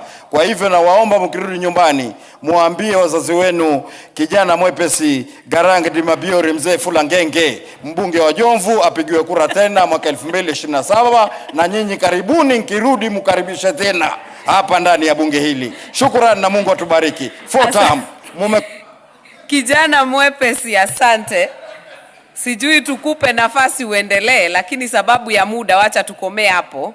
Nafikiri wamekusikia na wamekusikia vizuri. Nafasi nitamtoa kwa Mheshimiwa wa Kaiti. Thank you, Madam Speaker, for giving me this opportunity. Madam Speaker, I want to stand and support the motion, Madam Speaker, because it's very important, Madam Speaker, to have a library in our parliament which can give knowledge to Kenyans, Madam Speaker. Madam Speaker, I support this motion. I want to thank the owner of the motions for coming with a very brilliant and important motion at this given particular time, is Madam Speaker. Madam Speaker, having this library equipped with the newspapers and the books, Madam Speaker, I know even these students who are coming to visit Parliament, they'll also be sparing time to visit the library and also get something and get knowledge from our library, Madam Speaker. And Madam Speaker, I also want to encourage even all colleagues, because as members of Parliament, Madam Speaker, we also have a CDF kit. Madam Speaker, I think also with that kit with CDF, we can also do libraries in our constituencies, Madam Speaker, whereby we encourage our students, and also when the university students are on their or they are back at their constituencies, Madam Speaker, they can also visit, do their homework there, and also get knowledge from those libraries, Madam Speaker. I think it is very important because, Madam Speaker, in this country, we also need to make sure that the coming generation, they get well equipped with education, Madam Speaker. Madam Speaker, also, this will also help because, you know, the center of knowledge, Madam Speaker, in being in this parliament, Madam Speaker, is very important, Madam Speaker, because also these books, we also need to have, we also encourage writers, Madam Speaker, and some of us, Madam Speaker, in this parliament, they are good writers here who can give good reports, who can also write good books, and the newspapers of each and every government, Madam Speaker, because we know this parliament, now that in parliament, we also have we had 10th in parliament, 11th parliament, whereby each parliament has its own work, Madam Speaker. And it's also good to keep records, Madam Speaker. Because today, Madam Speaker, we also need to see what the 10th government did, what the 11th government did. And Madam Speaker, with all those ratings, Madam Speaker, I think it can also give us, when the members are joining this parliament, they can also know how to position themselves. They can also know how to work. They can also get a knowledge to know, to learn from other government, Madam Speaker. Madam Speaker, I remember I saw a newspaper talking about the government when Kibaki was the president of this country, Madam Speaker. I was impressed to see the good work Kibaki did with Honorable Stephen Kalonzo Musyoka as the Vice President, Madam Speaker. That's the work we need our generation. When my son becomes the member of parliament, or my son become a leader of this country, can also read and know that when Kimilu was a member of parliament, he did ABCD. That is very important, Madam Speaker. It's also good to know when the government has failed. Madam Speaker, we can see how the government has failed. Like now, Madam Speaker, if we have a newspaper or books writing about the government, like the current government, which is keep on dreaming, the government which are dreaming of taking people to Singapore. Madam Speaker, you know, our people would know this government was dreaming to take people to Singapore. And before they wake up again, they start dreaming again of Vision 2060. And Mr. Speaker, if you compare the government of the past government and the current government, you can see the government which delivered to the people of Kenya and the government which failed, Madam Speaker. So I think, Madam Speaker, this is a brilliant idea. And Madam Speaker, it is very important. Because when I was talking with my colleague, Honorable, my Vice Chair Mugabe, this morning, we were also discussing of how we can have records in this, for this government, for this parliament, Madam Speaker. And it is very important because I remember I was sharing with him and telling him, because you know, he knows that he was telling me that they know they are dreaming, Madam Speaker. And I was telling him, Madam Speaker, it is very important to dream, but how can we make the dreams reality? I was encouraging him to advise his government to make sure that they can, instead of dreaming, they can also see how to make the dreams come true, Madam Speaker. So it is important, Madam Speaker, and I want to support this bill, and I will stand with the owner of this bill to support until the end. Thank you, Madam Speaker. Very well. Honorable members, allow me to recognize again in the public gallery students and teachers from Kapserere Academy, Keio South, Elgeyo Marakwet County, students and delegation from Castin School, Embakasi East, Nairobi County. We welcome them to observe the proceedings of the House. Honorable Ngeleche, why are you looking at me with a manner to suggest that you'd want to welcome the students from Elgeyo Marakwet? Do that very quickly, 1 minute, together with the others. Thank you so much, Madam Speaker. Let me take this opportunity to welcome the students or the pupils from Keio South and even from other schools in this Republic of Kenya to this Honorable House, and to encourage them that this is the house where the laws of this land are being made, and also to encourage them that most of these members came from villages and the schools in the rural areas of Kenya. And here they are in this house. I want to encourage them that with education, they can find themselves in future in this particular house, or even in better places and better professions, like some are going to be engineers, doctors, pilots, and even the presidents of this Republic of Kenya. So let me take this opportunity to welcome them to this honorable house, feel at home, and welcome and learn what happens in the August House. Thank you. Very well. Member for Marakwet West, you have the floor. On the bill. Thank you, Honorable Speaker, for giving me an opportunity to submit on this very important bill, the Books and Newspapers Amendment Bill 2025. Honorable Speaker, I wish from the onset to congratulate the Honorable Member, the Chair of the Committee, my friend, Honorable David Epuya Nanok. Honorable Speaker, I initially served in this committee. Honorable Speaker, for the first time, this committee has proved to be very important in this House. That's the Committee on Parliamentary Broadcasting and Library. Honorable Speaker, initially, when I was in the Committee on Education and Research in this House, and I was moved to the Committee on Broadcasting and Library, Honorable Speaker, some told me that this committee is also known as the Committee on Punishment. Honorable Speaker, this committee today has proven that this committee is a very important committee of this Honorable House. Honorable Speaker, on the substance of the bill, I support the letter and the intent of this particular bill. Honorable Speaker, this bill was passed and assented to on the first day of July 1960. Honorable Speaker, that is 66 years since this bill was passed and assented. Honorable Speaker, that was 3 years before we attained independence in our country. Honorable Speaker, since 1960, a lot has happened in this country. We passed a new constitution in 2010. Honorable Speaker, therefore, there is need to amend this bill to reflect the current provisions as provided for in our constitution. Honorable Speaker, of importance is Article 35 of our constitution, which provides, Honorable Speaker, very clearly on which guarantees us the right to access of information. Honorable Speaker, provides that every citizen has a right to get data or information held by state or other persons. Honorable Speaker, such information is contained in publications, is contained in books, and therefore, Honorable Speaker, the purpose of this bill is that any person in this country who publishes certain information, who writes a book, whether printed or published, shall have the same delivered within 14 days to the National Assembly for purposes of archiving it or for purposes of presenting it to our parliamentary library. Honorable Speaker, for me, that is very important because this library is very important. It serves as a source of information, as a source of research, and therefore, Honorable Speaker, even members of Parliament can be able to get information from books that have been published. Honorable Speaker, there has been an old joke or saying that if you want to hide anything from an African, you place it in a book.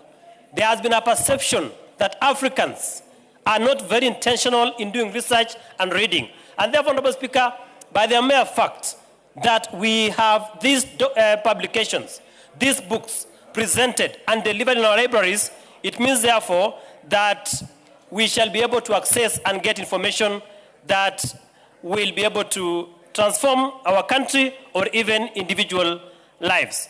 Honorable Speaker, many countries have done a comparative study. Singapore, Honorable Speaker, the country that we aspire to be in this country, has already amended their law to have books, publications presented to the library of their National Assembly. And therefore, Honorable Speaker, we are learning from the best. Our president also has told us that we aspire to be Singapore, and therefore, if we aspire to take this country to Singapore, then we must live it. We must act as they are doing, so that we can be able to realize that particular dream. Honorable Speaker, having also been a member of the Committee on Broadcasting and Library, there is need to devolve information from the National Assembly to the local libraries. Honorable Speaker, there was a proposal to establish parliamentary corners in our public libraries in this country. Honorable Speaker, the Hansard information that is in this House cannot help our people if the same is not taken to our public libraries at the county level. And therefore, Honorable Speaker, I support fully the proposal that we establish parliamentary corners within national and county libraries at the local level so that parliamentary materials can be taken to those libraries and that information can be consumed by the local people at the local libraries. Honorable Speaker, we have answered reports here, we have bills, we have very important documents, Honorable Speaker, that can benefit our people if we devolve information that we have at the National Assembly to the local level through public libraries. What is out of order, Wanjiko? Honorable Speaker, I have been mishandled by a male sergeant at arms, yet there are 3 or 4 female sergeant at arms at the entry, and he was denying me entrance, even holding my hands, almost my breast. And Honorable Speaker, he was telling me that he want to consult if what I'm dressed, hii kitambaa kama iko sawa. And Honorable Speaker, Honorable Wanjiko, Honorable Speaker, why would you be handled by... That is the question, because there are 4 or 3 female sergeant at arms at the main entrance. So why would a man handle me, even he want to deny me entry by force, and even physically, Honorable Speaker? And as you are aware, Honorable Kaguchia has been going through hell under the police custody. So I've been in prayers, and in my church, when I'm going through prayers, I put on a headscarf. Honorable Wanjiko, so the sergeant at arms want to dictate me. Order, Honorable Wanjiko, I will find out if it is true that any sergeant at arms has... do not assist the Speaker. I have heard you. We will confirm so that the Speaker can make a ruling on that. And where I sit, honorable members who are women are allowed a headscarf. So I don't see anything out of order. Honorable KJ, what is out of order?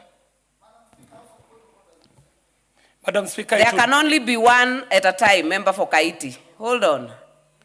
Madam Speaker, it would be very unfortunate if a lady member has been mishandled in this house. Madam Speaker, that is something I know that your seat would be able to intervene on. What I would not agree, Madam Speaker, is that the Honorable Wanjiko Mohia could in any way have been mishandled because of the color of her headgear. That is not something that I would agree to. To even bring up the issue of the Honorable Kaguchia, well, it must be said, Madam Speaker, that we are speaking to a country that is seeking national unity, and we are responsible for our utterances, Madam Speaker. So the issue of Honorable Wanjiko Mohia is in no way connected to the issue of Honorable Kaguchia, who himself is on record uttering the words that got him into problems. KJ, if I get the context of what Honorable Wanjiko says, she just explained where she came from. And Honorable Speaker, last week, directed the issue of color. Unless it is branded a political party, it is not out of order. And for women, the issue of a headscarf is not an issue. You can wear a headscarf. So I want us not to give more attention to that issue. We will give a ruling. We will give a ruling on the mishandling of Honorable Wanjiko, as has been put on this floor, because it will be very unfortunate, like Honorable KJ has said. We have clear rules and regulations. If it is a lady, including searching your bag, we have lady sergeant at arms to deal with that. We have done that, and we have done it before. Honorable member for Kaiti, take your seat. We have done that before, and that is out of order for any person to be mishandled by orderlies or by the sergeant at arms. So, honorable member for Kaiti, I was the one speaking, so I don't know what is out of order. What is out of order? Madam Speaker, I raised a point of order even before KJ. And Madam Speaker, my concern was, because it's something you not even mention when we are talking of handling the issue. Remember now, we have a sergeant, female sergeant at arms here. How can a male harass a member of parliament Member who for the whole Kaiti, country is watching. you are out of order. I've already made that ruling. And I'm a lady myself, so you don't need to convince me. I am already convinced. So you do not need to convince me. Is it on the same Honorable Kaguchia? I'll give you the floor. Honorable Speaker, you know I'm appalled by the issues that have been raised by Honorable KJ on matters Kaguchia in his utterances. Honorable Speaker, this issue is an issue that is before the court of law, and Honorable KJ must be found to be out of order to try and pass a judgment to my utterances, which are now being considered in a court of law. Honorable Speaker, you must find that Honorable KJ is actually out of order, even to in any way refer to me as having had any utterances that are not uniting the country, when in fact, I'm trying to remove people from under their beds to unite them, to pray for them, so that the demons that might have occupied their mind can leave them, so that they see the light and see the truth and see that this country is going the wrong way. Very well. What is out of order? KJ? Madam Speaker, I think there is a place for a learning curve for members of parliament when they come to this house. The Honorable Kaguchia is totally out of order. For starters, the matter that I was prosecuting had to do with the Honorable Member Wanjiku Mohia. Secondly, if he understood the standing orders full well, he would know that I was rightly in my place to attend to the issue as I did. And Madam Speaker, the issue of parliamentary immunity still also applies, even to Honorable Kaguchia himself, that if the matters he said out there were totally out of order, they will be dealt with in the courts as he is doing. But he cannot afford to hide from the law. It does not matter which side of the divide he stands on. If it is illegal, what he said, if it is not according to our laws, then he will deal with that in its right place. This is not the place to prosecute his matter. He is the one who is totally out of order. Honorable KJ, I do not also want to indulge you to prosecute it here, yet you're saying we do not prosecute it. Let us give that process time to deal with it, because it's at the right place, and that is the court. And I think Honorable Kaguchia has already said they have come. Honorable Wanjiku has said they have come from court, and it's already going on. So, honorable members, I would beg that we leave it at that for now. Member for Suba South on the bill. Oh, honorable member for Marakwet, you had finished. No. You are not interrupted. Oh, okay. Go ahead, Honorable Timothy. Honorable Speaker. You have 2 minutes. Honorable Speaker. You have 2 minutes. Honorable Speaker. Honorable Wanjiku, he has not even said anything. So yeah.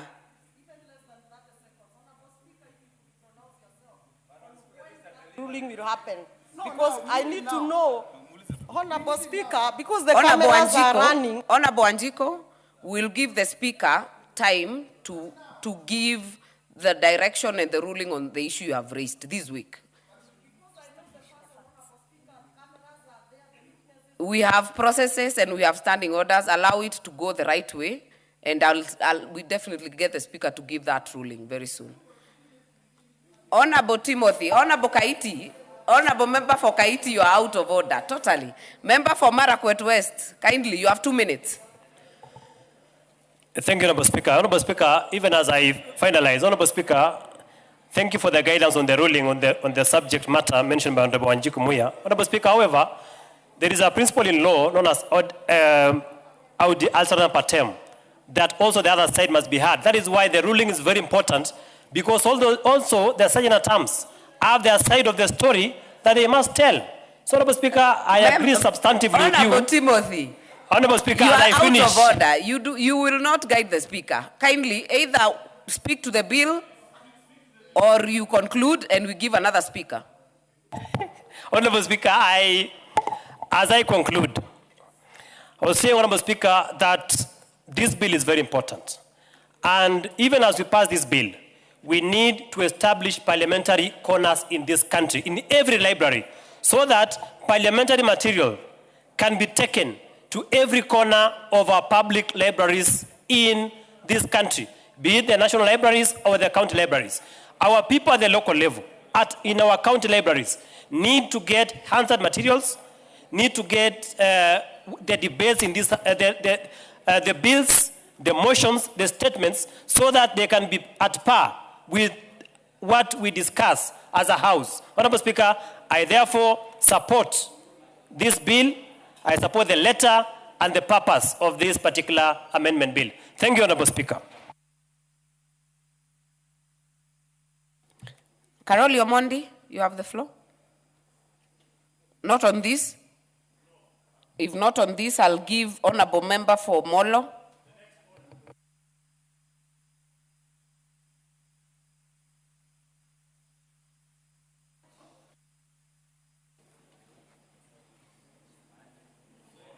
Thank you, Honorable Speaker.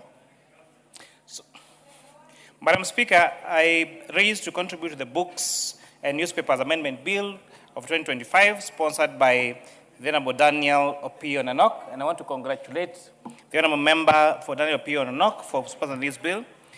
Honorable Opio Nanok and I worked in the 12th Parliament together at the Committee of Finance and National Planning, and actually at the start of this also Parliament, we also worked together in the same committee, Honorable Speaker. This bill, Honorable Speaker, is very important, but it's also a reminder of how long we have allowed a colonial-era law to remain largely untouched and in a constitutional democracy.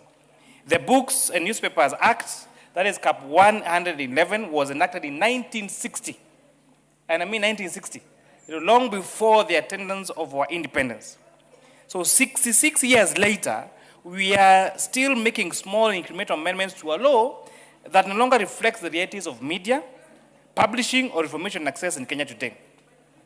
This bill is primarily amends Section 6 of the Act. It requires publishers of books printed or published in Kenya to deliver within 14 days of their own at their own expense, up to 3 copies to the clerk of the Senate.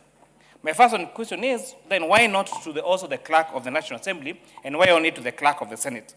In addition to the existing deposits, that they need to deposit to the registrar of books and newspapers, the Kenya National Library Service, and the Kenya National Theatres. It also introduces a requirement for digital copies and updates outdated colonial language of referencing Kenya as a colony. You know, this is very important, Honorable Speaker, that this particular bill is replacing the word the colony to Kenya, which means that, Honorable Speaker, out of curiosity, apart from this particular bill, how many other acts of parliament in this country still refer to Kenya as a colony, apart from this particular bill, Honorable Speaker? And I'm very happy that the Honorable Committee, the Honorable Daniel Nanok did see that this particular bill, the current act references Kenya as a colony, and therefore is proposing that particular amendment. It reminds me, Honorable Speaker, when I developed an interest in reading, way after my undergraduate, and I bought the first digital print of books through a device we used to call a Kindle, Kindle, where now we used to buy books there and read them, Honorable Speaker. These are sensible administrative improvements. Expanding legal deposit to Parliament strengthens our institutional knowledge base and aligns us with good practice in countries such as South Africa, South Korea, and Indonesia, where parliamentary libraries receive mandatory deposits. Honorable Speaker, the bigger picture that we must not ignore is where I support the deposit provisions, we must be honest that this bill does not go far enough. The Media Council of Kenya and the publishers have correctly pointed out that this act is actually in contravention of creates significant barriers, Honorable Speaker, and are inconsistent with very fundamental laws in our country, and specifically Article 33 of our Constitution, which provides for freedom of expression, and Article 34 of our Constitution provides for freedom of the media. The most glaring, Honorable Speaker, is the Kenya shillings 1 million bond requirement under under Clause 11 for anyone wishing to publish a newspaper. This is a colonial relic. It creates a financial barrier that locks out small publishers, community media, and young entrepreneurs.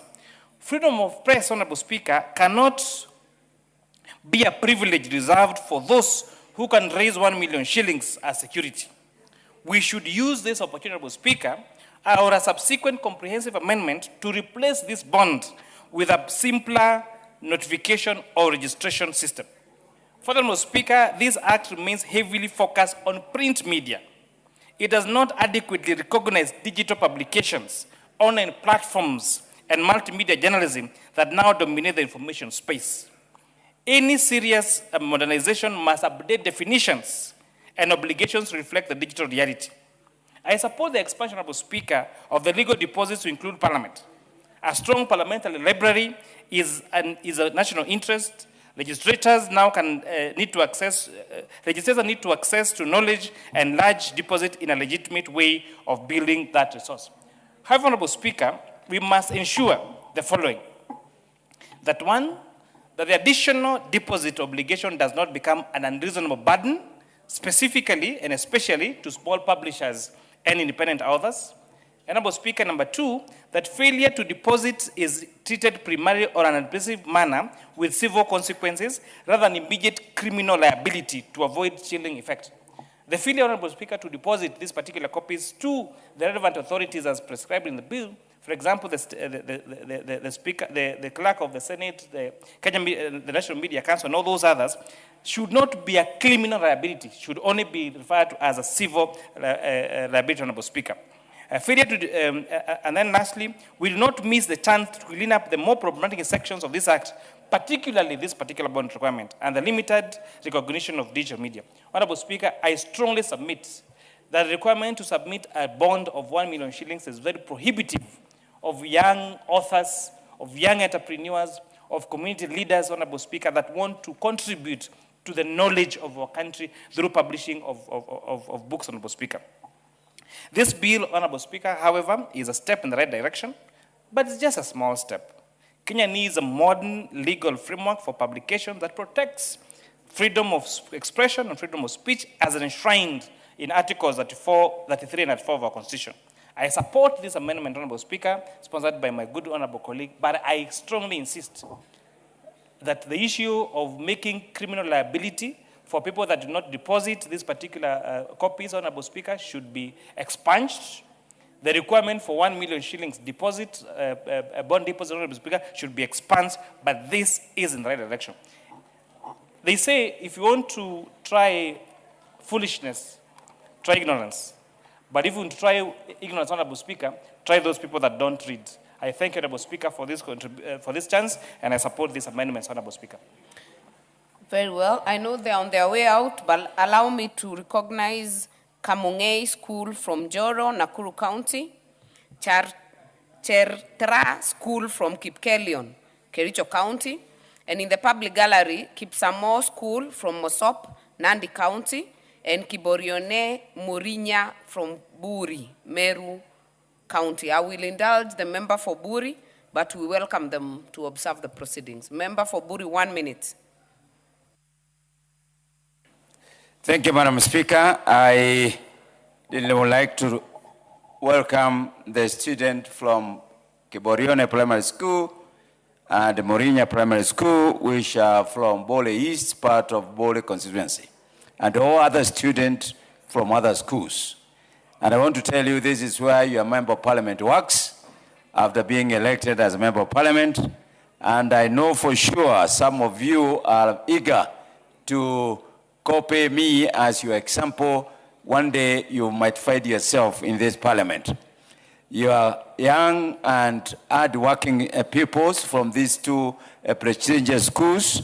And Madam Speaker, these schools are very hard-working. They come from fairly harried area of my constituency, but they are determined to make it in their lives. I want to welcome you. This is where the laws of Kenya are made. This is where all the registration activities take place. And I wanted to thank you and thank the teachers for bringing you here and tell you the sky is no longer the limit. You can also find yourself here as somebody from Kiborione and Morinya Primary School. Thank you very much, Madam Speaker. Very well. Gogoyo. Thank you, Madam Speaker. I rise to support the bill before us. And Madam Speaker, as a member of the committee, I must say that I thank our chair through his leadership. The broadcasting committee, which I was promoted to, has done an excellent job. And I'm happy that during the time that I have served in this committee is when we came up with the amendments of this bill. Madam Speaker, allow me to say that the last time we had such an act was 1960. The Books and Newspaper Act was done in 1960. Madam Speaker, as we talk today, I have to say that this bill, in the manner which we have proposed, we want to make sure that we recognize digital knowledge. And Madam Speaker, it is in the interest of the country to make sure that we safeguard knowledge, both in print and also in digital form. Madam Speaker, best practice all over the world is that you have to keep your information in forms that are diversifying. You must appreciate that in the near future, books might not be relevant. Everybody is on phone. And therefore, Madam Speaker, in this space that we are in, the internet space, we must utilize it. And therefore, we are legalizing that you can store information in a manner that is digital, something that was never there before. Madam Speaker, you must appreciate that a law that was done pre-independence, 1960, this parliament approved the Books and Newspaper Act. We are going ahead, Madam Speaker, today to create a law that will enable us in the near future to move ahead. Allow me to say that I have heard the member for Nakuru and the member for Molo give very enriching information. But allow me also to say that we are also going to take care of people who print, gutter press, that give wrong information. They must deposit, there must be consequences of people who just print, malign your name as a businessman, as a politician. We must say there are consequences for giving wrong information. And what we are saying, if you have genuine information, there must be a way that you must be given an opportunity. And even for small business people, starting up is not the problem, but when there is anything wrong to do with information that you're giving. For instance, you can say that Kaguchia did the wrong thing. No, we don't want you to say that. We want you to report accordingly. So that if it's the honorable member for Dagoretti South, we want you to give correct information. You know, treat somebody innocent until the court proves them that they are guilty. Madam Speaker, allow me to say that in any case, Kaguchia is an angel, well known by very many people in Mukurwe-ini and all over Kenya. Allow me, Madam Speaker, also to say that parliamentary libraries, it's something that has not been there.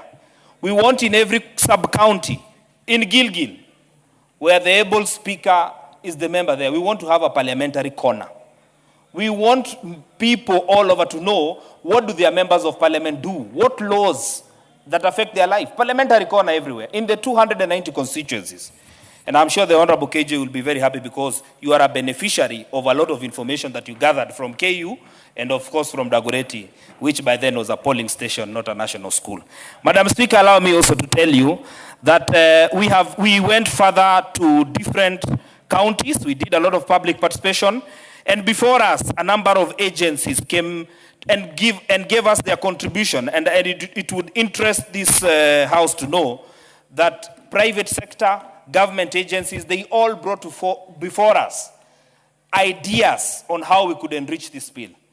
And when they brought this information before us, we were able to incorporate before them. But one of the things they did, they all appreciate that we have brought for them this law.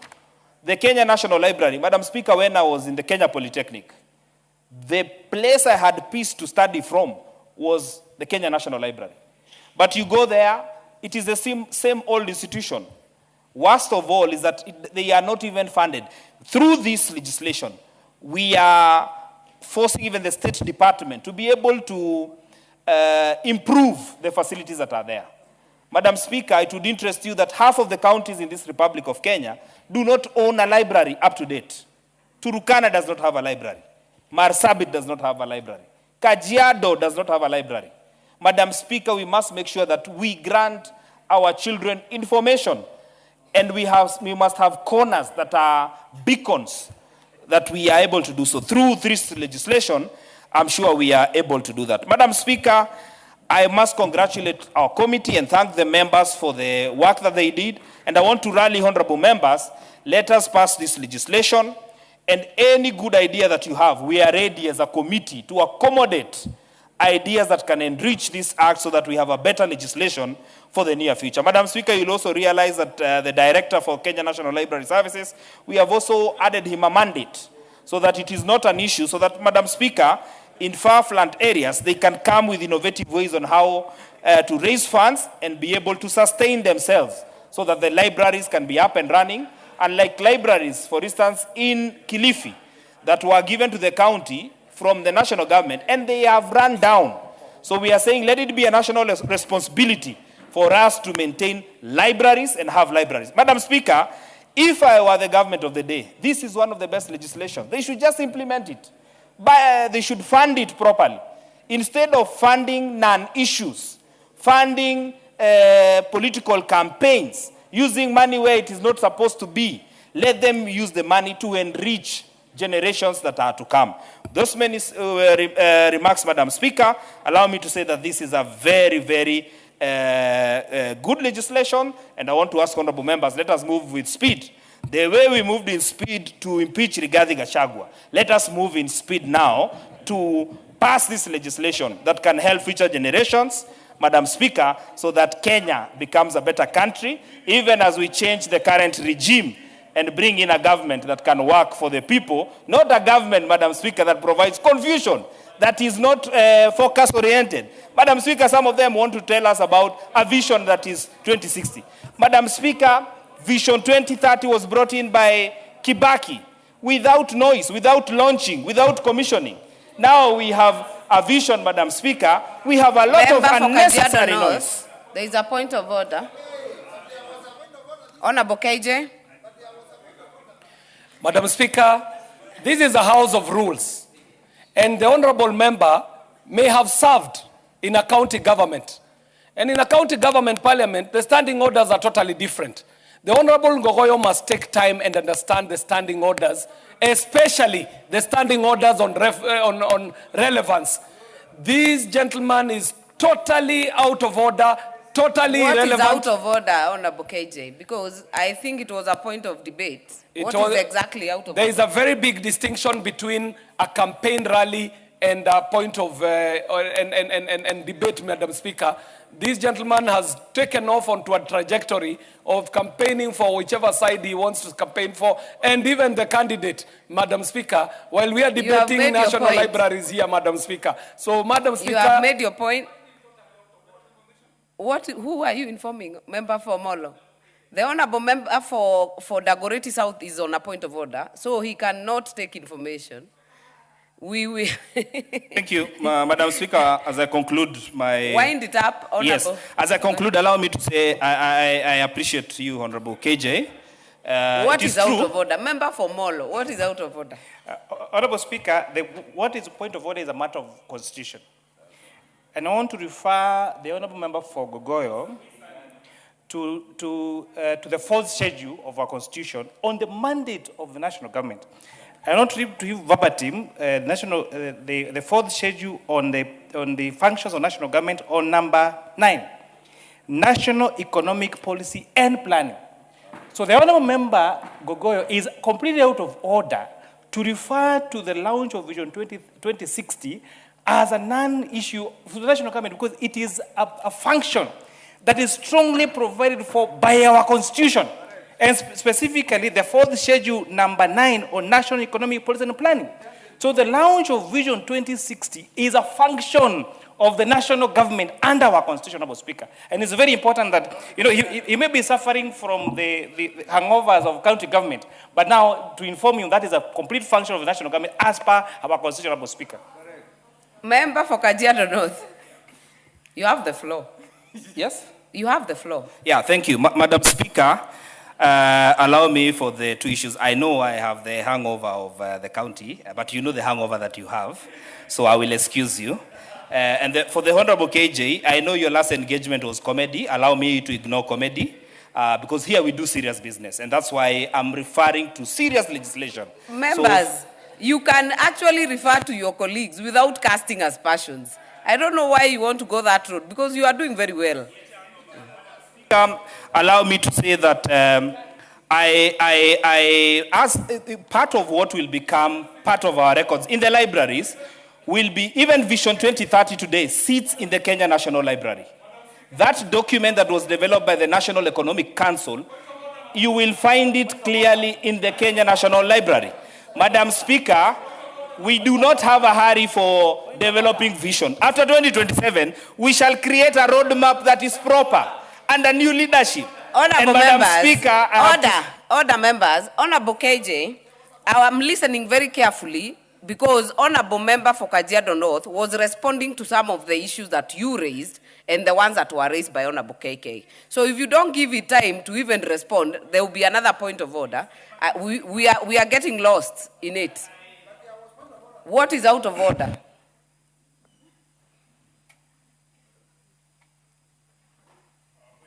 Madam Speaker, we must seek to bring these first-term members up to speed with the procedures of Parliament, especially those who have the Kajora hangovers from Kajiado. Madam Speaker, just for the member to know, is that for one to do comedy, you have to be very intelligent for you to be able to make jokes. And Madam Speaker, it must go into the head of the honorable member for Kajiado to understand that it takes a level of intelligence to crack a joke. That if you look at the history of the world, you will find presidents who are comedians, up to and including Ronald Reagan, up to and including the president of Ukraine. Madam Speaker, it takes intelligence to crack a joke. And Honorable Madam Speaker, members, it takes very little intelligence to be cantankerous, Madam Speaker. Honorable members, I really think we are sleeping a very unnecessary road because we had done very well. And I think we can refer to each other, and I will ignore the hangovers, honorable members, because we have come from different places. There are those who are MCAs, there are those who are councillors. We are here in this house, and you're rightfully here. So, honorable members, let us keep the focus. Honorable Ngogoyo, keep the focus. Thank you, Madam Speaker. I'm well guided. There is no one on the floor, member for Kaiti. He has just taken the floor.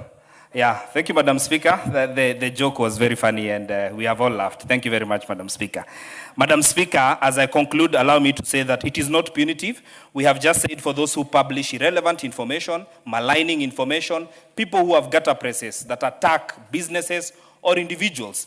That is why we have a punitive clause there to make sure that we deal with such issues. With those many remarks, Madam Speaker, allow me to say that in this Parliament, one of the things I will celebrate is being promoted to the Committee on Broadcasting by the Honorable Ichongwa, that we have developed this legislation. Thank you very much, Madam Speaker. Very well. Badi. Asante sana Mheshimiwa Spika kwa kunipa nafasi hii kuweza kuchangia katika mjadala huu. Mheshimiwa Spika, kwanza nataka kuunga mkono mjadala huu kwa sababu katika mjadala huu ama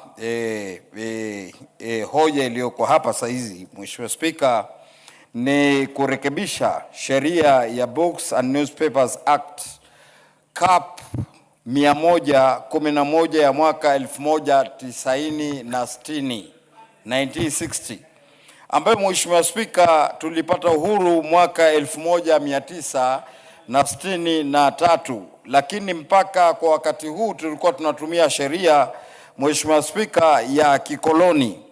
Mheshimiwa Spika, kitu ambacho nakiona ni muhimu sana katika mambo haya ni kulingana na huu mswada, Mheshimiwa Chege ambaye ni mheshimiwa wetu wa maana sana wa Njoro, ambaye ameleta mswada huu. Tunashukuru sana kwa kuona kuwa kuna mambo katika mswada huu ambao Mheshimiwa Spika yanasema mpaka uwe na milioni 1 ili uweze kuruhusiwa kuweza kuchapisha nakala.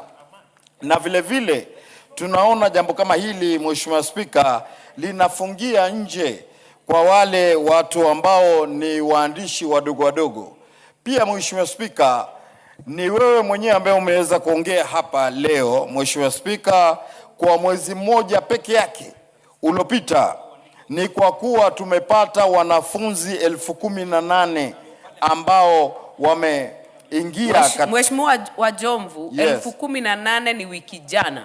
Ni wiki jana. Yeah, ni wiki jana peke yake. Nashukuru Mheshimiwa Spika kwa kunipa rekebisho hilo. Wiki jana peke yake ikiwa tumepata watoto 18,000. Leo hii watoto hawa kando na kuingia bunge na kutuona tukiendelea na mijadala na kwenda zetu, watapata fursa nzuri ya kuweza kuingia na kuzungushwa na hii broadcasting committee ili kuweza kusomeshwa kwa mambo mengi sana ambayo yaonekana yanaendelea hapa nchini. Mheshimiwa Spika, leo nataka kufungua mjadala mmoja. Katika mambo haya, bunge hili la kitaifa zitakapokuwa nakala hizi zinakuwa thibitishwa na zaonekana habari ni za ukweli. Kama Mheshimiwa Spika, nasema kidogo kwa vile mimi ni mwanasiasa, lazima wachokoze kidogo. Kuna gazeti la The People's Newspaper, Mheshimiwa Spika, gazeti lile ukipeleka shilingi 3,000, 4,000 waandikiwa vile vote unavyotaka katika hilo gazeti. Lakini tukiangalia manakala ambayo takuwa ni ya muhimu na kizungu tunasema credible, yatawezesha kuonekana kuwa nakala zile ziwe zikipelekwa National Archive, zikipelekwa National Library, hata vile vile Mheshimiwa Spika, ziwe zinaweza kuletwa katika bunge letu la Kenya. Mheshimiwa Spika, haya mambo ni muhimu sana kwa sababu pia mswada huu unaleta mambo ya kidijitali ambayo itaweza jambo hili. Siku hizi kila mmoja yuko na masimu ambayo tunasema ni smartphones, na tukiangalia ataweza kupata habari licha zile habari ambazo walikuwa naweza kutoka uhuru wa kabla hatujapata uhuru za koloni, za magazeti ambayo physically unakwenda kuchukua na kwenda kusoma. Mheshimiwa Spika, leo nitakuzungumzia jambo la maajabu kwa sababu Mheshimiwa Spika. Order member for Jomvu. Please let me interrupt you. Just take your seat because of the big large traffic in our galleries. I know some may leave. Allow me to recognize in the public gallery Aremi School from Molo, Nakuru County, Maria Shoni School from Molo, Nakuru County, Ewat School from Joro, Nakuru County, and Nyakiambi School from Molo, Nakuru County. I know there's a large delegation of students and learners from Molo. I know there still other will be coming, so you can allow me, member for Molo, that member for Jomvu finishes. She has only 5 minutes left, then you will make a general welcome for the students. Member for Jomvu. Kwa hivyo Mheshimiwa Spika, nafurahi sana kwa sababu litafanya hili bunge liwe katika jambo linaloitwa legal deposit institution, ambayo zitakuwa tukiweza pia kuweka nakala hizi hapa ndani ya bunge. Mheshimiwa Spika, nikisema jambo la kunishangaza sana na ambalo litashangaza watu wengi. Mheshimiwa Spika, kuna kabila dogo ambalo linaitwa Wajomvu, na hao Wajomvu, mimi ni mmoja katika hao Wajomvu. Lakini jambo la kushangaza, waweza kutafuta nakala za Wajomvu ambazo mpaka uzitafute kwa wale waenzi na wale waenzi kama kina Profesa Haidar Olokufa, vile vile kina Profesa Ali Mazurui. Lakini leo Mheshimiwa Spika, maajabu, ukenda London kwenye House of Commons, kwenye library zao, wapata ndani ya maneno ya Wajomvu kutoka walipotoka, tamaduni zao na kila kitu chao. Na tuangalia hawa Wajomvu wanaishi hapa pa Kenya. Lakini kwa nini badala tupate vitu hivi katika House of Commons, tusipate hapa katika bunge letu katika mambo haya?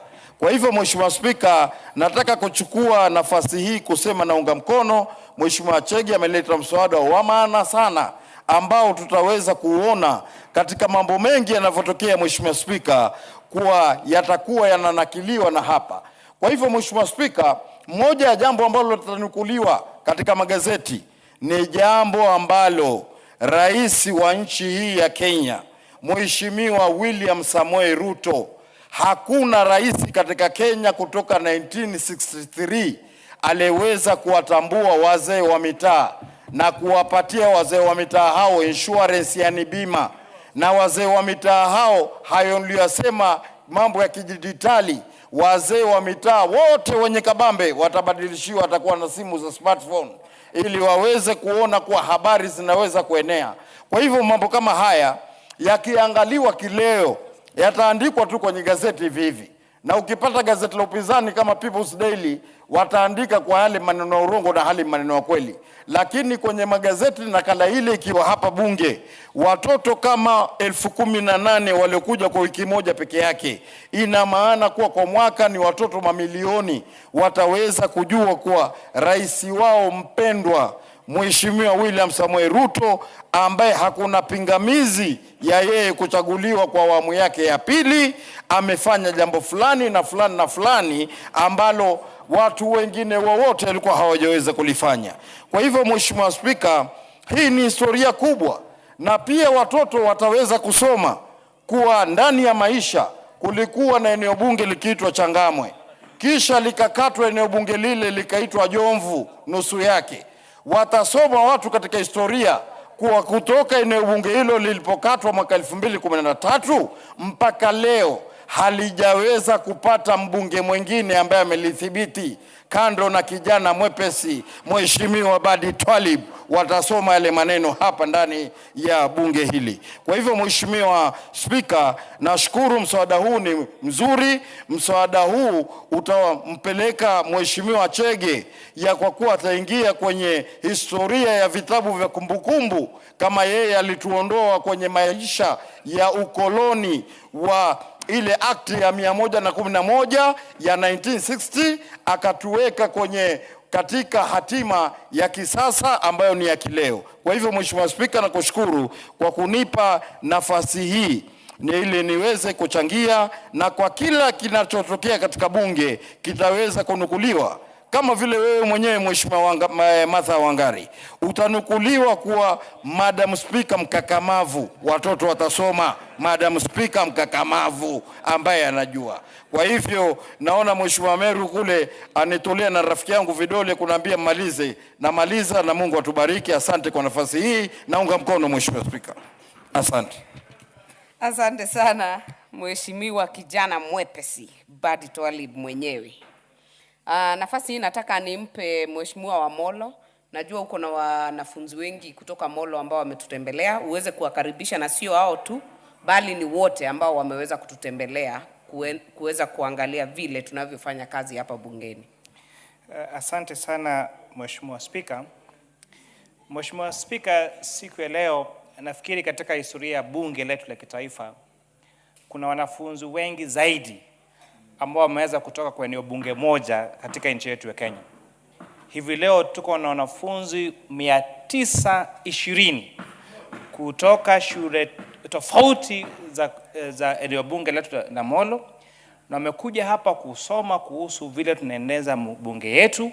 Wameweza kwenda kule kwa National Museum, wameweza kuja hapa, na hii imewezekana kwa sababu nimegharamia mimi mwenyewe Mheshimiwa Spika, kupitia kwa mapato yangu ambao naifanya kwa ukulima wangu mdogo pale katika eneo bunge letu la Molo.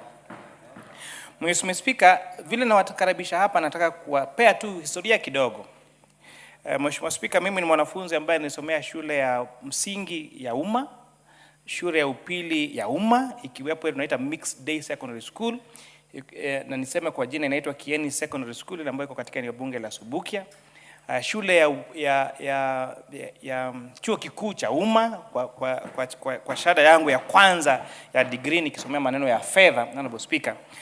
Na niseme kwamba ile ambapo ilinifanya niweze kujua niko na ndoto ya kuwa kiongozi na kuwa katika nchi yetu ya Kenya, Mheshimiwa Speaker, ni kwa sababu nikiwa kidato changu cha 3 tuliweza kwenda mashindano ya tulikuwa tunaita Science Congress, na nilikuwa napenda sana masomo ya sayansi. Kwa hivyo nilikuwa na ile biology talk kama sio kwa Kiswahili, na nikaweza kuongoza katika kaunti ya Nakuru, nikaweza kuongoza katika bonde la Ufa, na tukaweza kuwa na zile nationals pale Moi University kule Eldoret. Na Mheshimiwa Spika, wakati nilienda katika kile chuo kikuu ilikuwa mara yangu ya kwanza kutoka Nakuru. Nilikuwa natoka Molo, naenda Nakuru, naenda Subukia, narudi nyumbani. Na kwa hivyo ilikuwa mara yangu ya kwanza kabisa kufika chuo kikuu. Na hivyo nilifika kule nikaona barabara za lami ziko katika shule.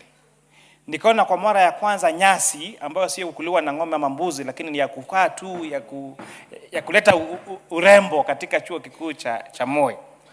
Nikaweza kuona wanafunzi kule wakitembea wakiwa wamevalia suti, wakiwa wamekaa vizuri, wanabeba laptops ama zile kwa Kiswahili talakilishi wakiwa kule. Nikaweza kuona magari makubwa yakienda pale. Na wakati chumba ambacho tulikaa kule wakati tulikuwa tunafanya hao mashindano, tuliweza kuacha kama tumeandika katika ukuta, I will be back, kusema ya kwamba tutarudi pale. Na niwaeleze kwamba wale wanne ambao tulikaa pale, nafikiri wiki 2 zilizopita niliweza kuzungumza na mmoja wao ambaye sasa ni daktari, anaitwa Dr. George Kariuki, ambaye sasa anafanya kazi na World Bank. So nataka kuambia wanafunzi ambao wamekuja kutoka eneo bunge la Molo ya kwamba msishtushwe na magari makubwa ambao mmeona hapa Nairobi ama katika eneo bunge ama katika hapa bunge. Msishtushwe na wale watu wengi mnaona wamevaa masuti mazuri, wamevaa rinda nzuri, wanakaa vizuri. Nyinyi mtakuwa bora zaidi kualiko. Lakini tofauti yenu na wao itakuwa ile ambao unaweka kwa akili yako.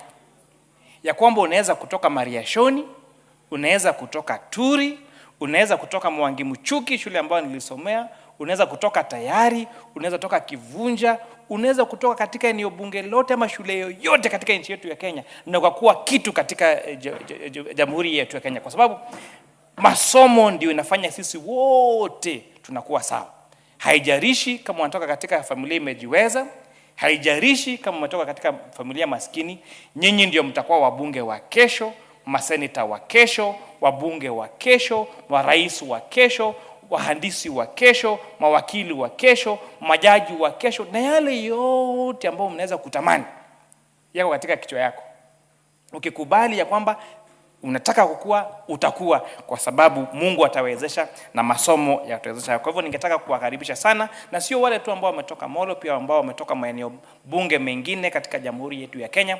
Karibuni muone ile kazi ambayo tunafanya, na mujiambie kwanza sisi tunaondoka, nyinyi ndio mnakuja kuendeleza nchi yetu ya Kenya, na sio nchi yetu ya Kenya peke yake, lakini pia ulimwengu mzima. So karibuni sana, na nashukuru sana Mheshimiwa Spika kwa kukupa nafasi hii, na niseme tena asanteni sana, na karibuni katika bunge letu la bunge la kitaifa. Na nikimalizia Mheshimiwa Spika, ya kwamba yale majina ambao nimetaja Mheshimiwa Spika imekueleza ya kwamba katika eneo bunge mingi kama ile yetu ya Molo kuna akina Chebet, kuna Awor, kuna Nyaboke, kuna Kamau, kuna Njoroge. Kwa hivyo naweza kuwahisi wale ambao wanawakilisha maeneo mengine ambapo pengine hayo majina hayako katika maeneo bunge yao, wahakikisha kwamba matamshi ambayo wanayafanya ni mambo ya kuleta watu wote wa nchi yetu ya Kenya pamoja, lakini sio ya kutuanganisha, kwa sababu kuna wengine wetu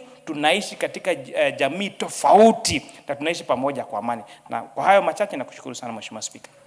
Bila shaka nimekupa muda zaidi kiasi, sababu uko na wanafunzi wengi sana ambao umegharamia kuleta karibu 1000. Ndio maana nikakupa nafasi ndefu kuliko wengine.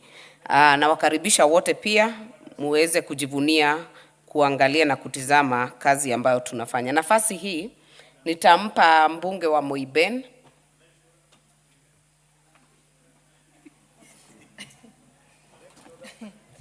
I will come back to you, Honorable Owen. Thank you. Thank you so much, Madam Speaker, for giving me the opportunity to contribute to this bill on Books and Newspapers Amendment Bill 2025. Madam Speaker, I fully support, because you realize that the bill which is being amended is very dated. It goes back to almost 60 years ago. That is pre-independence. And even the terms which are in this bill, Madam Speaker, are very dated. We have terms like the marginal note, we have terms like the colony, which are very dated, and they take us back to the dark years when we were still under the colonial rule. And amending this bill goes all the way to bringing it on speed so that it captures what is in the current constitution. Madam Speaker, it is also good to borrow the best practices from other countries. And in this amendment, we see that it is borrowing heavily from South Africa, from South Korea, and countries like Indonesia, which are very progressive. Madam Speaker, it is very important that Parliament Library becomes a depository for all the publishments which are done in the country, because, Madam Speaker, it is an institution which heavily carries a lot of responsibility, carries a lot of knowledge, carries a lot of information for the country. And Madam Speaker, even members of Parliament are publishers and they are researchers, and such information domiciled in Parliament goes a long way to shape even the debates which are done in Parliament. We have one honorable member who has written a very interesting book, that is Honorable Milio Thiambo, who has written a book entitled Rigged or to be Rigged. Such a book is very interesting, and I'm sure stored in the Kenyan Parliament. And in many years to come, it will be very important for generations to have access of such. And print media is very important for storage of knowledge and for prosperity. And it should not just be domiciled in Parliament, Madam Speaker. The publications should also be cascaded to the entire country so that we promote a reading culture amongst our people. Because you realize that most of us, or most Kenyans, are relying on digital media, and which is somehow temporary. And storing it in a library gives them a chance to visit libraries and read. And that way, they also network. And I'm impressed by the number of students who have come to Parliament today, especially from Nakuru County.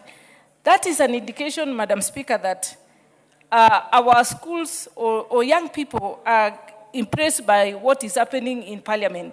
And we should also cascade the same, even parliamentary assets to our counties or our constituencies, and have libraries there so that they can have a chance to have a feel of what is happening in Parliament even before they travel and visit this important house. Madam Speaker, it is also important that the government supports publishers so that, because of CBC, it is not people don't just publish at advanced age. Even young people are becoming publishers, Madam Speaker. The other day I was in my constituency, I visited a school, and I met a young boy who had written 10 publications, who had written 10 books. And I was very impressed, Madam Speaker. And I think it is high time the government budgets or apportions money to support young publishers, especially with the current curriculum of CBC, where it caters for all talents. Young people should be held so that they can put more attention to publication, so that we have had problems in society like where young people are very idle. They instead of wasting their time idling in centers, they sit and put their heads together and publish with the support of the government. So, Madam Speaker, I want to conclude by saying that I felt very good today when I saw the village elders from my constituency visiting State House, and it was very historic, and I was very excited. And I want to thank the President, Dr. William Samoei Ruto, for giving them a chance to have a feel of what is happening in State House. And also, the stipend they are going to get henceforth of 3,000 Kenya shilling. But what I want to encourage the President to do is that 3,000 is a little bit low. They should be given more because they have a lot of responsibilities in our constituencies, taking care of the entire constituency. So 3,000 is just the beginning, but I hope that going forward, they are going to get a good amount of money. Mayaka, what is out of order?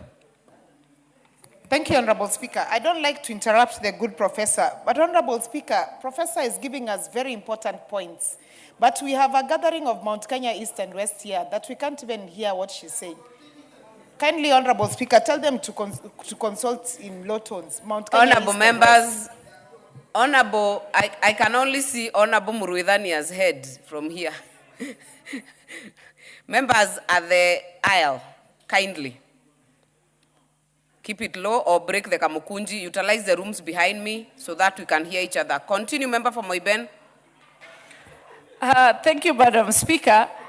I also support Honorable Mayaka. What I've realized, Madam Speaker, of late is that we have a lot of outside consultations getting into the floor of the House, affecting very important debates. But maybe it is because of the season. But, Madam Speaker, I was just saying that the stipend the village elders are going to get is way below the job description that they are about, that they are doing. So I wanted to encourage the government to, that going forward, they should see that they get more, and also get them uniform so that when they go to the village, they are distinguished as government officers, other than just wearing the normal clothes they are doing. Thank you, Madam Speaker. Before I give next speaker, allow me to recognize again Elbagon DEB from Molo, Nakuru County, Maria Shoni Secondary School from Molo, Nakuru County in the public gallery. We welcome them to observe the proceedings of the House. The next chance is to the member for Yatta constituency, Honorable Robert Basil.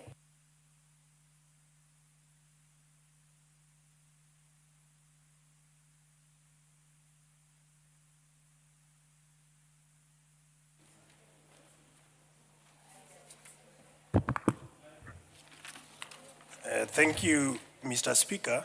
We used to have Madam Speaker, now it's Mr. Speaker, for allowing me to contribute to the bill, the amendment bill from the Committee for Broadcasting and Library that has brought this particular bill to amend the Books and Newspaper Amendment Bill, National Assembly Bill number 47 of 2025. Mr. Speaker, this is a very essential bill because you can imagine the act that we are amending has been in existence from, or was crafted in 1960, some years before Kenya became an independent state or attained internal self-rule, Mr. Speaker. And it is today we are getting to books of history as the first parliament to make this amendment, Mr. Speaker.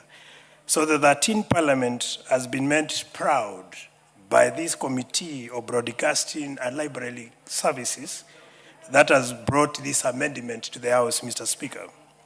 There are quite a number of proposals that are stipulated under this particular bill, and I'm going to pick a few of very salient proposals that have been put forward, Mr. Speaker. And one of them is that the bill proposes to deposit publications in Parliament, Mr. Speaker.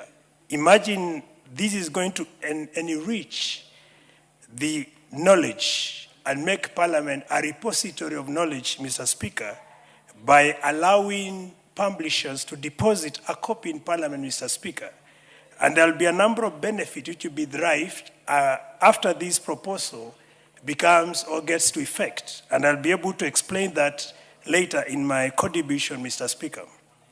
Another very key proposal, Mr. Speaker, is preservation of national publication, Mr. Speaker, whereby archiving Kenya published books, Mr. Speaker, is proposed under this amendment, Mr. Speaker. This is going to ensure that Parliament becomes a body of knowledge where men of people make reference or want to do research could come to Parliament to make some reference in line with this particular amendment, Mr. Speaker. Additionally, the particular bill proposes retention of existing legal deposits, Mr. Speaker, which is very crucial, Mr. Speaker, because it makes Parliament a strong body, a strong Parliament to make laws. And I'll also explain some of the very key benefits that we are going to thrive by having a very solid Parliament and also a strong parliamentary library that will have all these copies deposited to, Mr. Speaker. Importantly, Mr. Speaker, this particular amendment proposes that is going to strengthen the role of Parliament on research, Mr. Speaker, because a number of our researchers will be able to access information at ease, which is very crucial, Mr. Speaker, to promote the legislation work that we do here in the House, Mr. Speaker. Additionally, Mr. Speaker, the legislative role where referencing will be done by having copies deposited in Parliament will be made a reality by having this amendment passed by this House, Mr. Speaker. And then we all acknowledge Parliament is a body or is an institution that keeps record, historical record, Mr. Speaker, or is a house of records, to be precise, Mr. Speaker. This particular role of having Parliament as a house of record will be promoted or will be enhanced by having this amendment in place, Mr. Speaker. Therefore, Mr. Speaker, by having a strong parliamentary library, Mr. Speaker, that will be made a reality through this amendment of the Books and Newspaper Act of 1960, particularly Section 6 and 14, Mr. Speaker, will be able to thrive or to enjoy these benefits that I'm going to outline, Mr. Speaker. And one of it will have an informed lawmaking body. We'll be able to have members of Parliament who are more informed because they'll be able to access wider information by having a strong parliamentary library, Mr. Speaker. Importantly, our role on oversight will be enhanced because it means we'll be able to make reference just next door at the library or the Parliament library, Mr. Speaker. Importantly, our role to make decision making will also be enhanced. And this is going to be realized by having a strong parliamentary library, Mr. Speaker.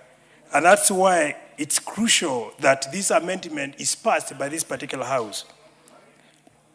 On the other side, Mr. Speaker, the having a strong parliamentary library will be able to champion the parliamentary records. We'll be able to have Parliament as a repository of parliamentary records, a more historical, and be able to archive a lot of research work or publications for current and future generations, Mr. Speaker. And then we'll also be able to build a very robust institutional memory of this particular House, Mr. Speaker. I have very little reservations, however, on the same amendment, Mr. Speaker, because I foresee some challenges. And one of the very, I would say one of the very immediate challenge will be additional cost, Mr. Speaker, to the publishers. I'm speaking as a scholar, Mr. Speaker, because I'm involved in a lot of research works. And you can imagine with this amendment, because we will be required by law to deposit our publications here in the Parliamentary Library, Mr. Speaker, there will be additional administrative work, which will also come with transactional cost. And that is one of the few unforeseen challenges that I'm seeing with this particular amendment, Mr. Speaker. Additionally, of course, by submitting or requiring publishers to submit copies of their published work in Parliament is going to promote transparency and build solid foundational knowledge, particularly for members of parliament and people within a parliamentary precincts, because they'll be able to access this information, and that is a positive point, or it's a plus by having this amendment. So if you look at it in a nutshell, Mr. Speaker, apart from the additional costs or additional transitional costs, or which publishers are going to bear, I don't see any other problem with having this particular bill, this particular amendment passed or enacted by this House. And that's why I applaud the Committee for Broadcasting and Library for bringing this amendment to the House, and I do urge members of Parliament, my fellow colleagues, to join hands we pass this amendment. Thank you, and I submit, Mr. Speaker. Thank you for those eloquent contributions, Honorable Basil. Honorable members, allow me to intervene in the proceedings to welcome a number of students who are seated in the public and speakers gallery to observe proceedings of the House. We have Rombei Secondary School from the Great Molo constituency, Nakuru County. We have Rombei Junior School, also from Molo constituency, Nakuru County. And we have Chandera School from Molo constituency, Nakuru County. All the visiting institutions are welcome to the House to observe proceedings. And let me, now that the Honorable Kuria Kimani, the MP for Molo, is not in the House, he has already spoken in welcoming all of them. All the students are welcome to the House. May you be as great as your current MP for Molo, who also chairs the National Assembly Departmental Committee in charge of finance and national planning. A very brilliant member of Parliament. We wish well, and we thank him also for bringing you to observe these proceedings. The Deputy Majority Leader will now make his contributions to the bill. Thank you, Honorable Speaker. Honorable Speaker, I also want to, which microphone? On behalf of the Honorable Kimani Kuria from Molo, to say Karibuni Sana Bunge. He's a great gentleman, a man that has done perfectly well above his age in this parliament. So when you go back home, tell your parents they elected this right person and they should re-elect him again so that he comes back to this parliament to push the bottom-up agenda. Thank you very much. Honorable Speaker, having said that, I want to stand to support the Books and Newspapers Amendment Bill, National Assembly Bill number 47 of 2025. Honorable Speaker, this bill does one fundamental thing, that any publication, be it newspaper, be it books that have been published, the publishers and authors have to bring copies of the same to the Library of Parliament. Therefore, it makes the Library of Parliament a repository of knowledge. And Honorable Speaker, the Bible says that my people are not doing very well because of lack of knowledge. Now, when issues of knowledge are spoken to, Honorable Speaker. The Bible uses the word perish. Perish. Perish. I was looking for that word. My people are perishing because of lack of knowledge. And books carry knowledge. And when Parliament is made a repository of books, then we become part of that corpus. I want to use that word, corpus. I know the Honorable from Suba doesn't know what the meaning of that word. But I want to inform him, the corpus of knowledge, And Honorable Speaker, this becomes very interesting because one of the things that we do in this parliament as we contribute is do research. And if you want to do good research, Honorable Speaker, a library is important, is a must. And therefore, bringing knowledge and making Parliament a repository of knowledge. I like what it said, all the books published in this country, all the books, scientific journals, literature, all manner, novels, all manner of publications that are churned out of our publishing machines in this country will have their way here. This turns Parliament probably to the biggest library in this country.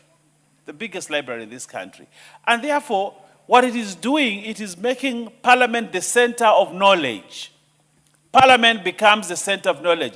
I look forward to the days when professors for the universities that we have here will be coming to Parliament to make reference to books because they are here.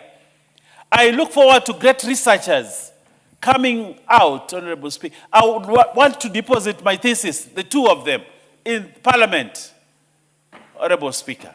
And I want to imagine that all the theses that are produced in this country, in all the universities, will find their way here in the Parliament Library. Making Parliament a repository of knowledge. And I like the way it is being said here, both books in book form or digital form, Honorable Speaker. And I think this is an important thing because we cannot just have fragmented repository. You know, University of Nairobi has its own, KU has its own. If you must do research on work that has been published in KU, probably you have to go there. But now, if everything here is in the center of town, is in here, Honorable Speaker, we will have. Secondly, Honorable Speaker, we will become the center of archival sciences. But there's something like that, Honorable Speaker. Because I am looking at these books 20, 30 years here, when they're here in this Parliament. We have then a second archive in this country. And you know the archive which is here is a tired one. We are now setting up a new archive. 60 years down the line, when people want to know a lot of things that have been published, now they will come to Parliament, Honorable Speaker. And therefore, what I like is dovetailing Parliament with universities. You know, that is very good. That the coming together of these forces, because universities are a repository of knowledge, but Parliament now becomes another repository of knowledge. And I think that is a fundamental amendment that we are making. Again, there are many books that are published. Some of the books that are published are very good books. Universities and other libraries there may not have the ability or the resources to buy those books and keep them in their library. But because it is mandatory, at the cost, the bill says, Honorable Orin Mayaka, the bill says that at the cost of the publisher, at the expense of the publisher, the books will be brought here at the expense of the publisher or the author. And that is very fundamental. You see, many libraries may want to stock these books, but if they don't have resources, they may not buy. And therefore, that book would be published and probably disappear. But then you have a copy of intellectual property. All Kenyans' intellectual property, a copy of it will be put here at the expense, meaning therefore, all the books, even if you will not find that book in another place, you're most likely to find it here. Not most likely, you will definitely find it in Parliament, because the law says when you publish a book, you must bring 3 copies to the House of Parliament. And I think that is very, very fundamental. There are many authors who have published and they have remained with the books in their homes because probably that book was never bought, that book was never stocked in a library, that book didn't even have a bookshop to stock it, you know, and therefore that book may not be found. But, Mr. Speaker, changing the law and making it mandatory to have publishers bring their books to Parliament, the Library of Parliament, Honorable Speaker, makes it possible for every book that is published, one, to have a record of it, two, that somebody will actually read it. You know, I have seen, Honorable Speaker, if you go to Google, you check there, you'll see a book that was published by me, Owen Vaya. You go there, you say, book. It's a scientific book on the efficiency of universities in this country. Efficiency of master's degree programs in universities in Kenya. Yes, I published that book. But I have looked for it in the libraries in this country. I have not seen it. I can only find it in libraries in the UK. But it's not here. But I'm glad, and I want to follow it up, Honorable Speaker. I will go buy copies of my book and bring and store them here so that people will come and read one of the books that I wrote, Honorable Speaker. So I want to congratulate the committee, and I want to congratulate the members that participated in the thought process. I want to congratulate everybody else that put their mind including the Daniel Epuyo Nanok, the chairperson. So congratulations for this great amendment to this bill. Interestingly, Honorable Speaker, if you look at when was this bill published, now this is a very old, archaic bill, very old, pre-independence.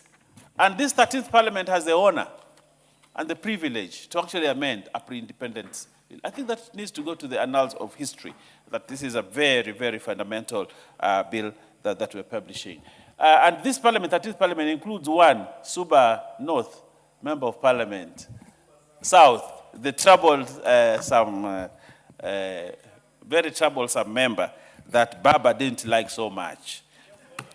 And the people of Suba might need to rethink about the re-electing him.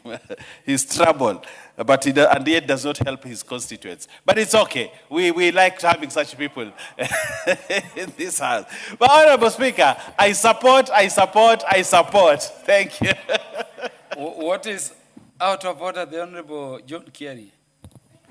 Honorable Speaker, I must take issue with the matters that the Honorable Leader is bringing, and especially the veracity of the information that he's giving to the House.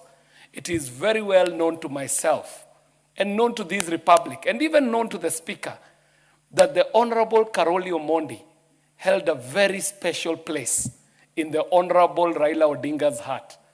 Mr. Speaker, when I did my first campaign, we as a party did it out of a property that the Honorable Wakili Karoli had given to the party as the official headquarters of our party. And many of us started our journey in politics in that place, that abode that the Honorable Karoli had given to the party. So I think it is totally out of order for the Honorable Leader to be giving misleading information, especially about a very esteemed lawyer in this Republic, Honorable Karoli Omondi. Honorable KJ, was that property a gift to the party or the party rented it? Honorable Speaker, if you would remember, at that time, even just hosting the party was an issue in this city. And Honorable Karoli himself offered his property for whatever arrangement at a time when not many people would have been keen to host the ODM at the point in time we were in history. Your so, Honorable Speaker, I think it was totally out of order. Honorable John Nyeri. No, you can't inform a person on a point of order. Can I inform myself? Kindly end your contributions.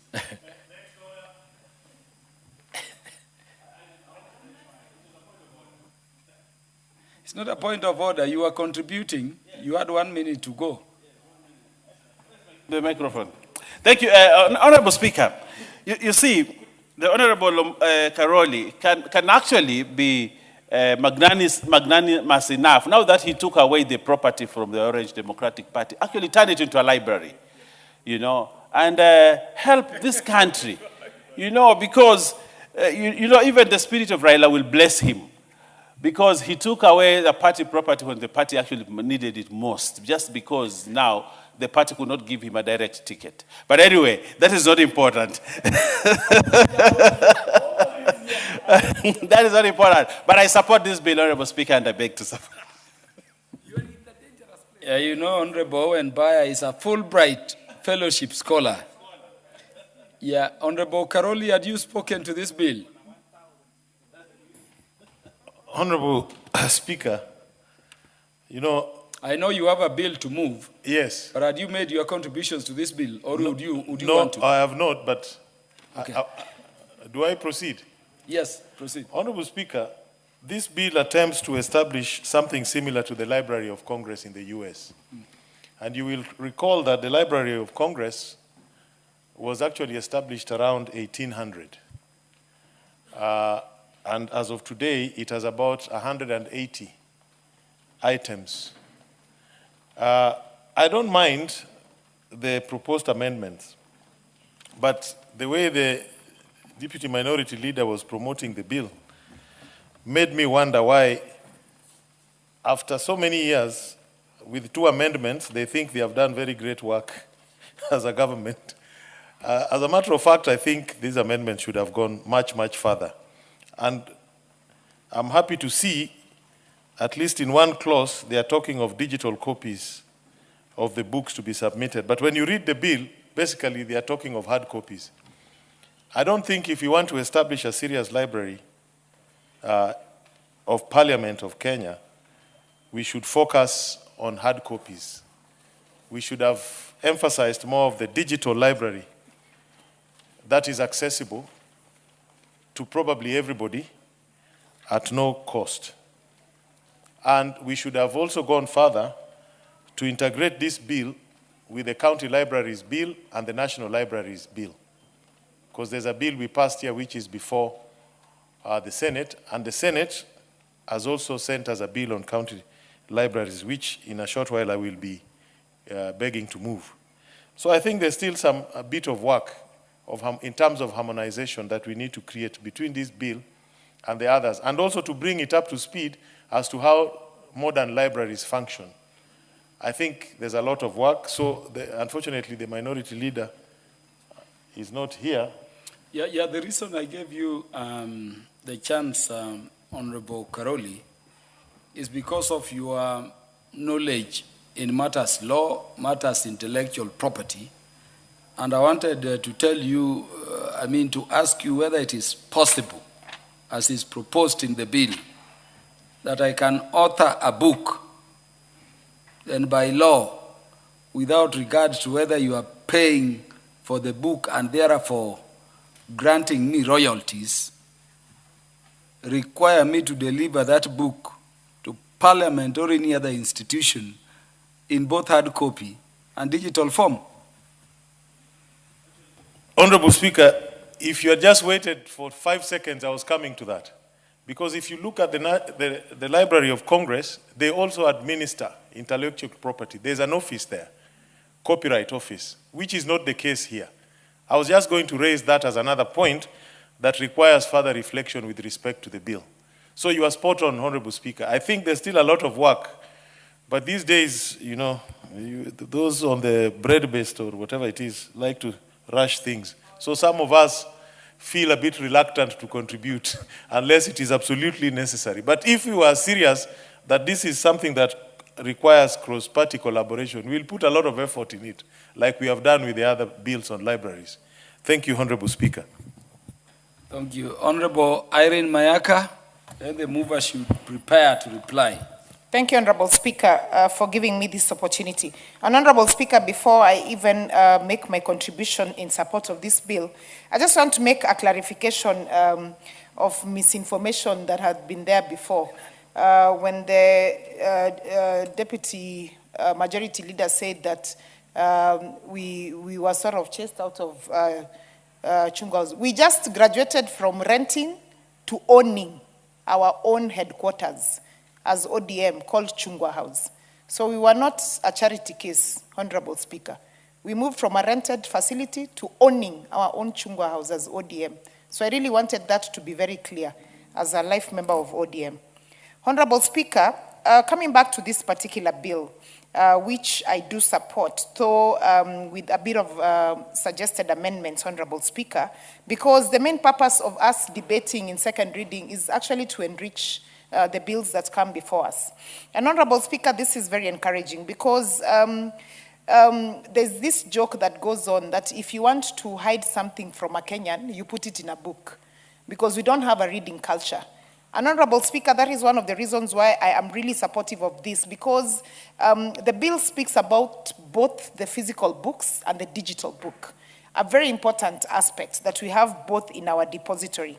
And giving an example of some of the libraries that we've been given, the parliamentary libraries, South Korea, Indonesia, South Africa, they have very rich libraries, so to speak.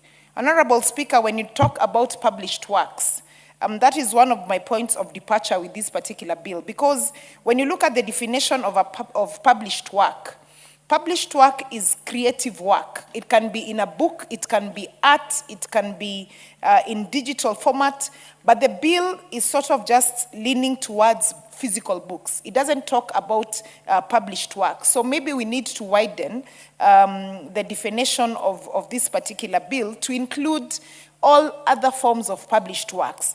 Honorable Speaker, I'm just borrowing an example from one of the famous libraries that you visit, that the Honorable Karoli alluded to, because they also have a depository of famous art in there. So let's not limit our parliamentary library to just books, because there's far beyond that.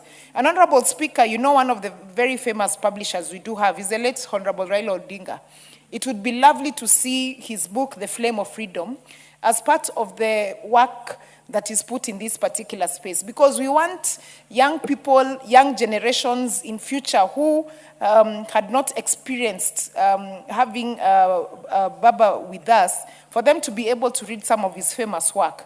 Honorable Speaker, some of the other reasons why I support this is also in terms of strengthening parliamentary research capacity, because it would be really lovely for us to be able to have a space where we have research material, for us to have historical debates, because, Honorable Speaker, they say that you don't know the future until you understand your past. So it will be very important for us to always make reference back to the historical issues that we do have.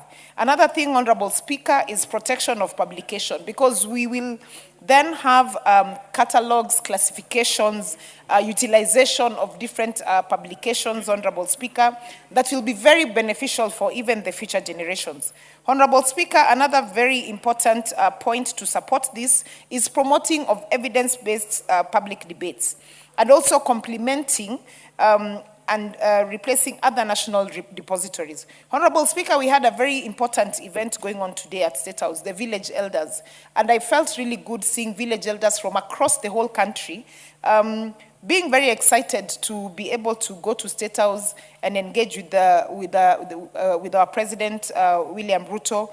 And I really want to just acknowledge and salute the President for that very good thing that he did for village elders. Because, Honorable Speaker, when you go to our grandmothers and our grandfathers' houses, you'll always find that they've put in their sitting rooms, they have actually stapled and put displays of newspapers and stories of newspapers of things that they really liked. And when you engage them, they tell you about the things that happened in the past. They have an opportunity to tell their young grandchildren.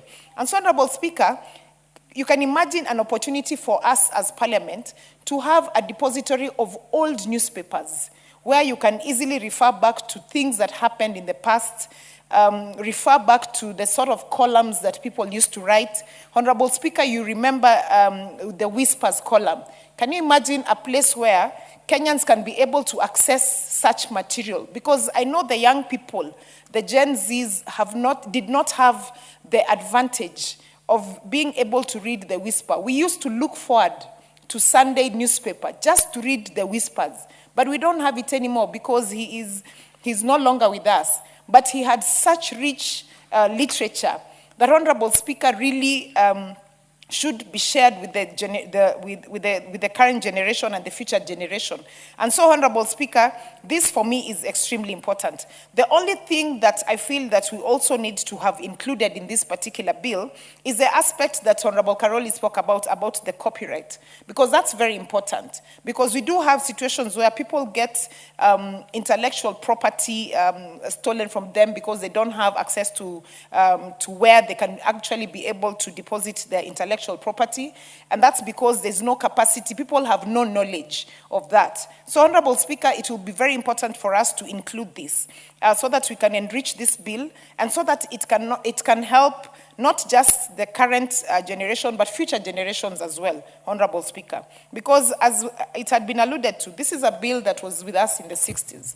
It has not been amended for all those years. So this is our opportunity to make sure that before it goes for third reading, as it comes to the committee of the whole House, that we are able to actually bring amendments to make sure that we have a succinct bill that seeks to ensure that we are giving Kenyans a very good piece of legislation that will not only support the current but also the future generation. But also, Honorable Speaker, more importantly, is that for this particular case, that our parliament has a national library that we can be proud of, that has depositories of not only books and newspapers, but also published works and creative work from Kenyans, including art and literature, media, and also digital properties. Honorable Speaker, therefore, with those few remarks, I do support this bill. And as I said, we'll be bringing forth amendments just to enrich it further. I thank you and I submit. The mover will now reply.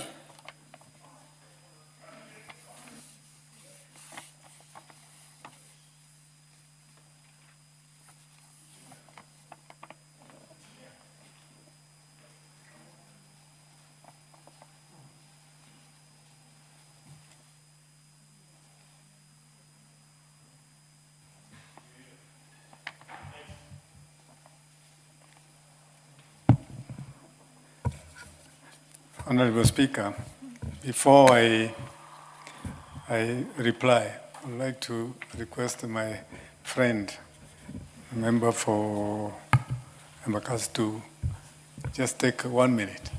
Not permitted by the standing orders. Oh. Well, at least he understands. But, Honorable Speaker, I rise to reply. First of all, let me thank all those people who contributed, the honorable members who have given a lot of wisdom and intellect into the debate. They have raised very important issues that are worth considering.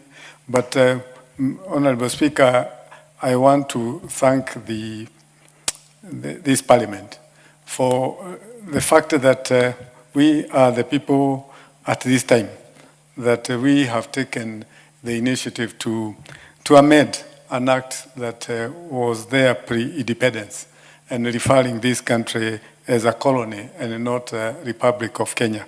However, Honorable Speaker, it is important to note that there are issues and they are important. We propose that the material that will be deposited with the Library of Parliament will be both in hard copy and also in digital form. But more importantly, Honorable Speaker, it was reported here that last week only there were 18,000 students that came through this Parliament.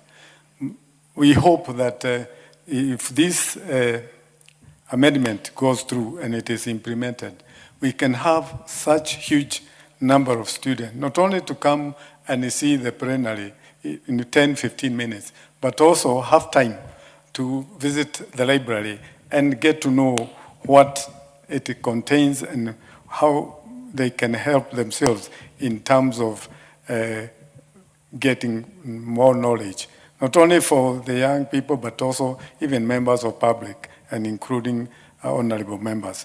So I want to thank the committee, the Select Committee on Broadcasting and Library for their commitment to work on this amendment. And Honorable Speaker, there are many who thought that this Select Committee is a place where people are punished and they are taken from other committees. But Honorable Speaker, this is a very important committee and it can contribute a lot to this nation. I know we have alluded to Singapore, and it has been quoted here that Singapore is one of the countries that the Library of Parliament has set to accommodate all the books and newspapers deposited with that library. And we can start our journey here. And this journey can help this country to safeguard, particularly the materials that have been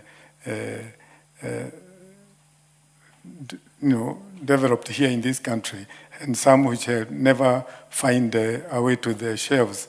And as has been said, that we must protect every material that is produced in this country, and the issue of the intellectual property has been lazen, and that is an important issue. So, Honorable Speaker, I beg to reply.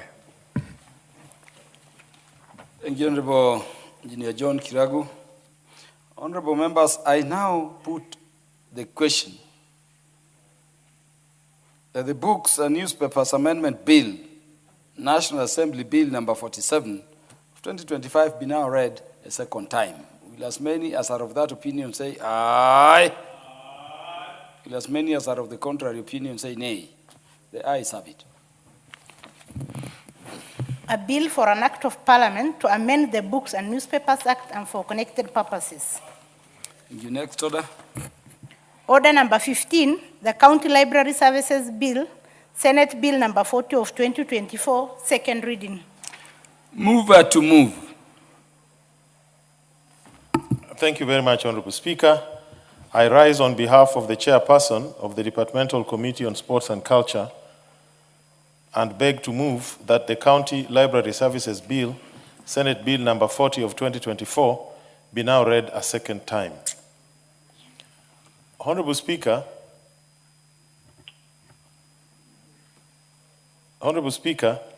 the Constitution provides that the county libraries are a function of county governments.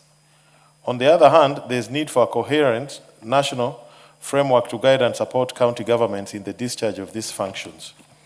Let me draw the attention of the House to Legal Notice number 142 of 2019, which was issued pursuant to the provisions of Section 12B of the Intergovernmental Relations Act, Chapter 265F of the Laws of Kenya. This legal notice provided the delineation of library functions between the national government and county governments, and set out the specific functions to be performed by each level of government in relation to library services, so as to avoid duplication of functions and conflict of mandates. Mr. Speaker, the brief highlights of the proposed bill are as follows.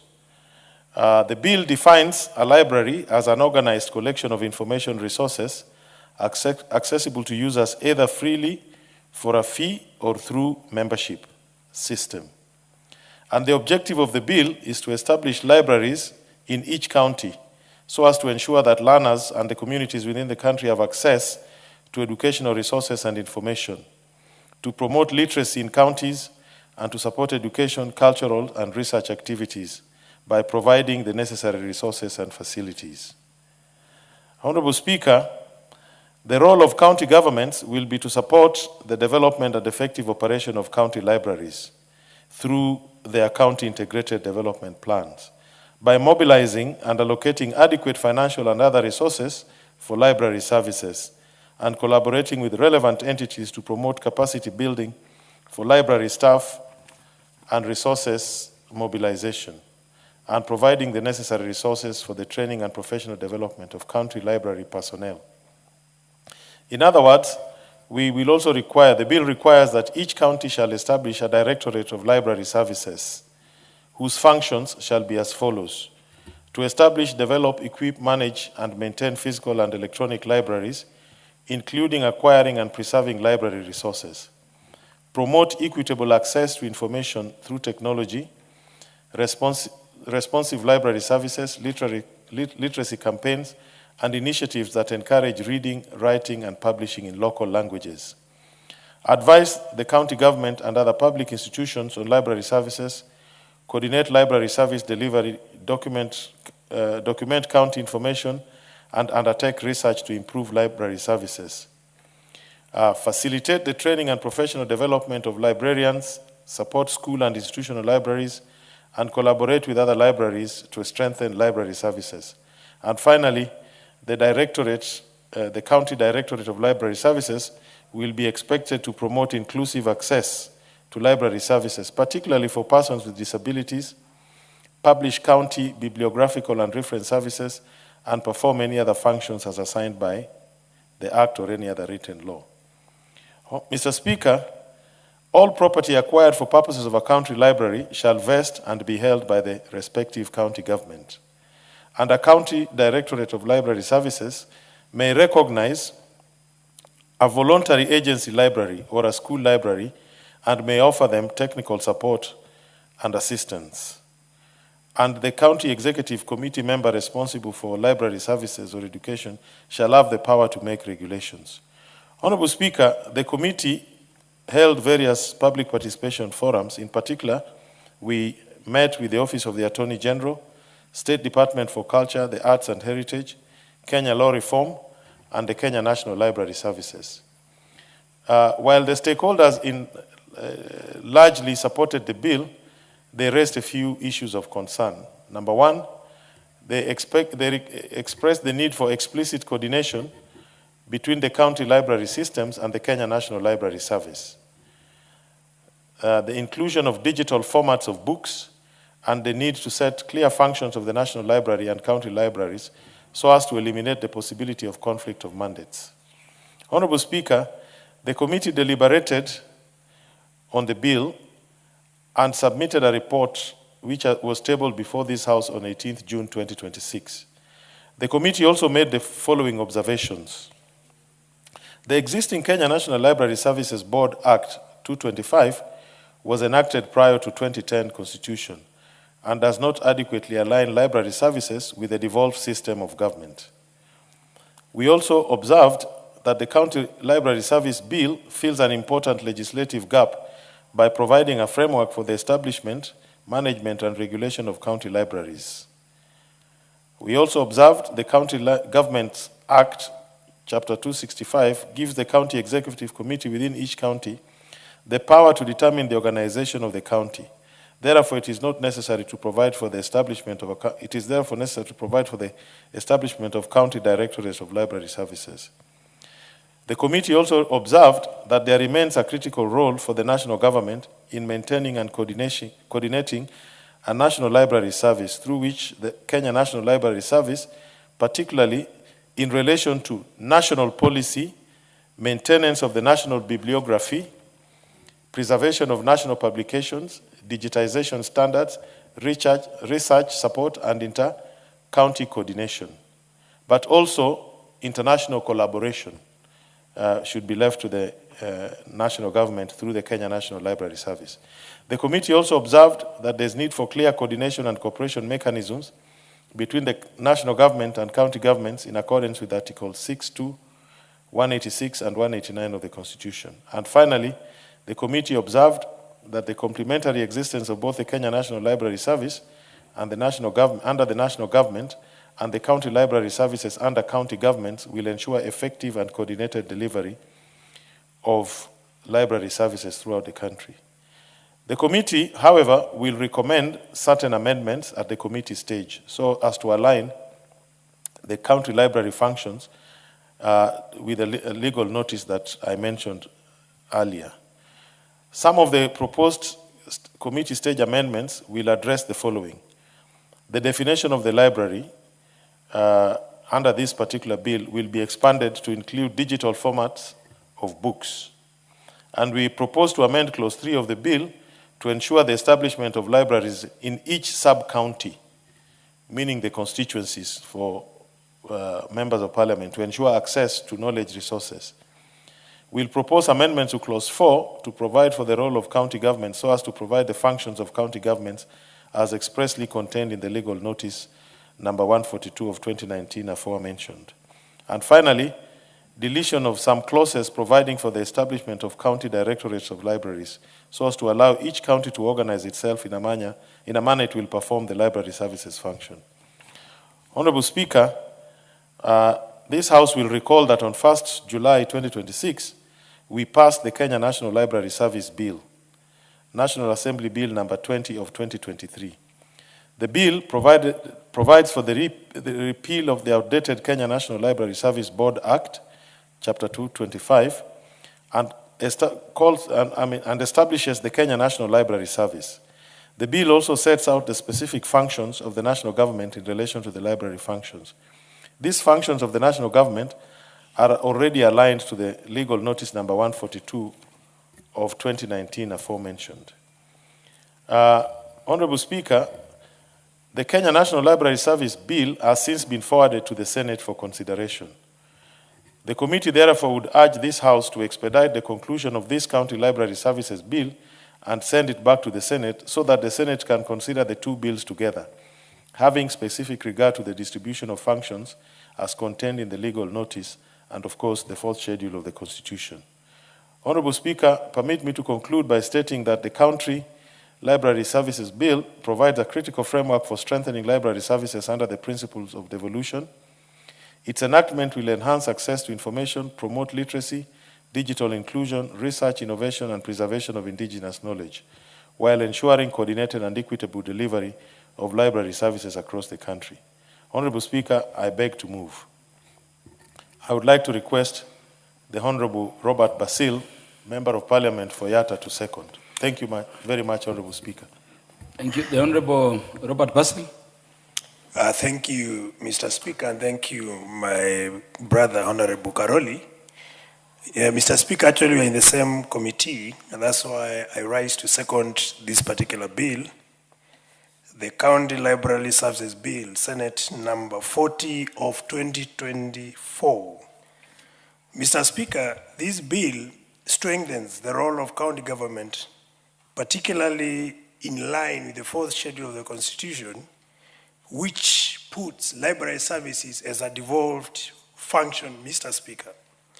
Therefore, the very key reason why, as a member of the committee, we propose or we bring forward this particular bill is because it promotes literacy level, particularly at the lower level of governance when we talk of county level, Mr. Speaker, because we propose the establishment of county libraries, Mr. Speaker, through the bill, more so clause 3, all the way to clause 7, Mr. Speaker. It also provides the legal framework for establishment of county library, Mr. Speaker. And you can imagine this country requires high level of reading because reading gives knowledge, and knowledge is power, Mr. Speaker. That catch of reading, Mr. Speaker, is fading away in this country, Mr. Speaker, and we need to build it at the grassroots level all the way to the national level, Mr. Speaker. The bill also does propose the improved access to information and knowledge, Mr. Speaker, and it does also align very well with the previous bill on the books and the newspaper amendment bill that we have just debated, Mr. Speaker. Importantly, this particular bill, Mr. Speaker, preserve the county documentary and cultural heritage, Mr. Speaker. And it also explains why the bill is being floated by the Committee of Sports and Culture, Mr. Speaker, because culture, heritage falls under the... The Honorable Irene Mayaka to approach the Speaker. Kindly approach the Speaker. Yeah, thank you, Mr. Speaker. So I'm saying the bill sits very well under the duties of the functions of the Committee of Culture and Sports, Mr. Speaker, and that's why we are bringing it to the House, Mr. Speaker. And also, this particular bill does give some provisions for digital and electronic library services that should be integrated in the county library, Mr. Speaker. And you can imagine by having digital and electronic library services, it means we are going to put our country and the county assemblies to be at the same level with the rest of the world, Mr. Speaker, because we're in a digital era, Mr. Speaker, where access to information is done digitally or electronically, Mr. Speaker. The bill does support learning within the community and in schools, Mr. Speaker, and that is why it's a very salient bill that needs to be passed by this particular House, Mr. Speaker, that we need to urge members after we are done with the moving it, that members can support and contribute to the bill, Mr. Speaker. And then lastly, the bill does champion for research, innovation, as well as preservation of indigenous knowledge, Mr. Speaker. And that is very important because when you preserve indigenous knowledge, it means successive generations will be able to have a platform to be able to make reference to to information for the current and also for the future, Mr. Speaker, and also build a record or history or archives for information, Mr. Speaker, which in principle will serve as a repository of knowledge for successive generations, Mr. Speaker. With those few remarks, Mr. Speaker, allow me to second the bill, and we wait for debate. Thanks.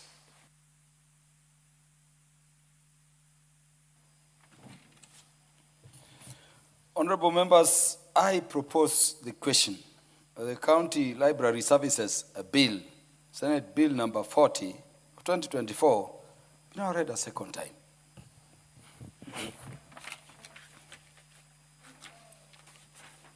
Yes, Honorable Irene Mayaka, it is out of order.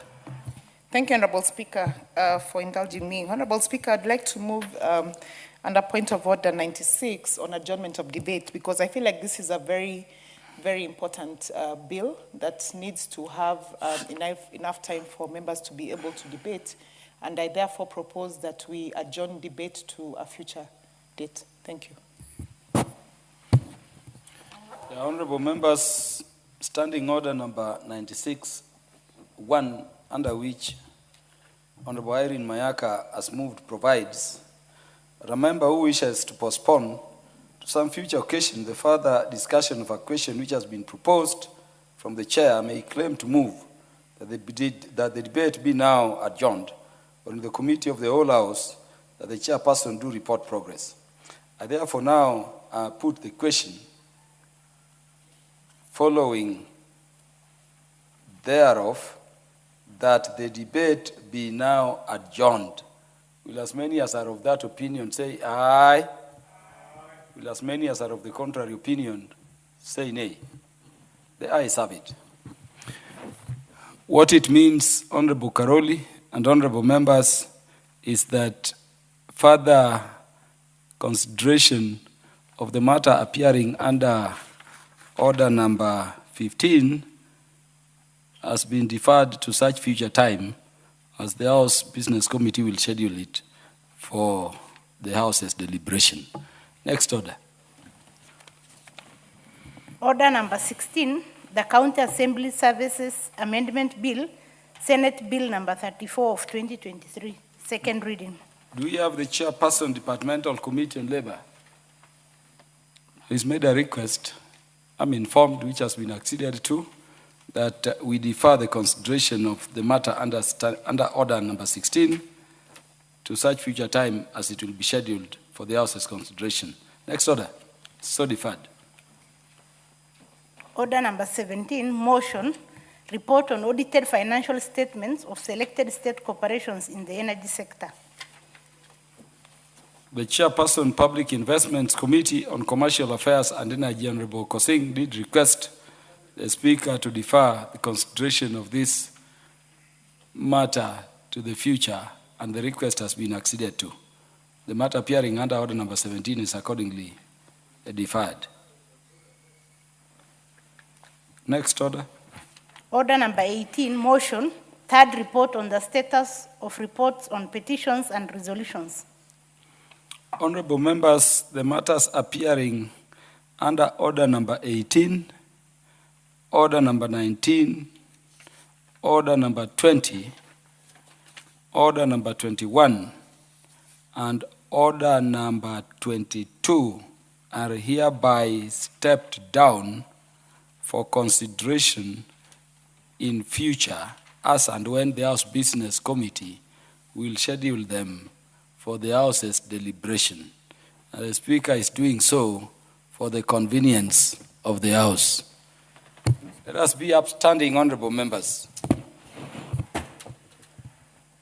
Honorable members, and the time being 18:48 p.m., this House stands adjourned until Wednesday, the 5th day of August 2026 at 9:30 a.m.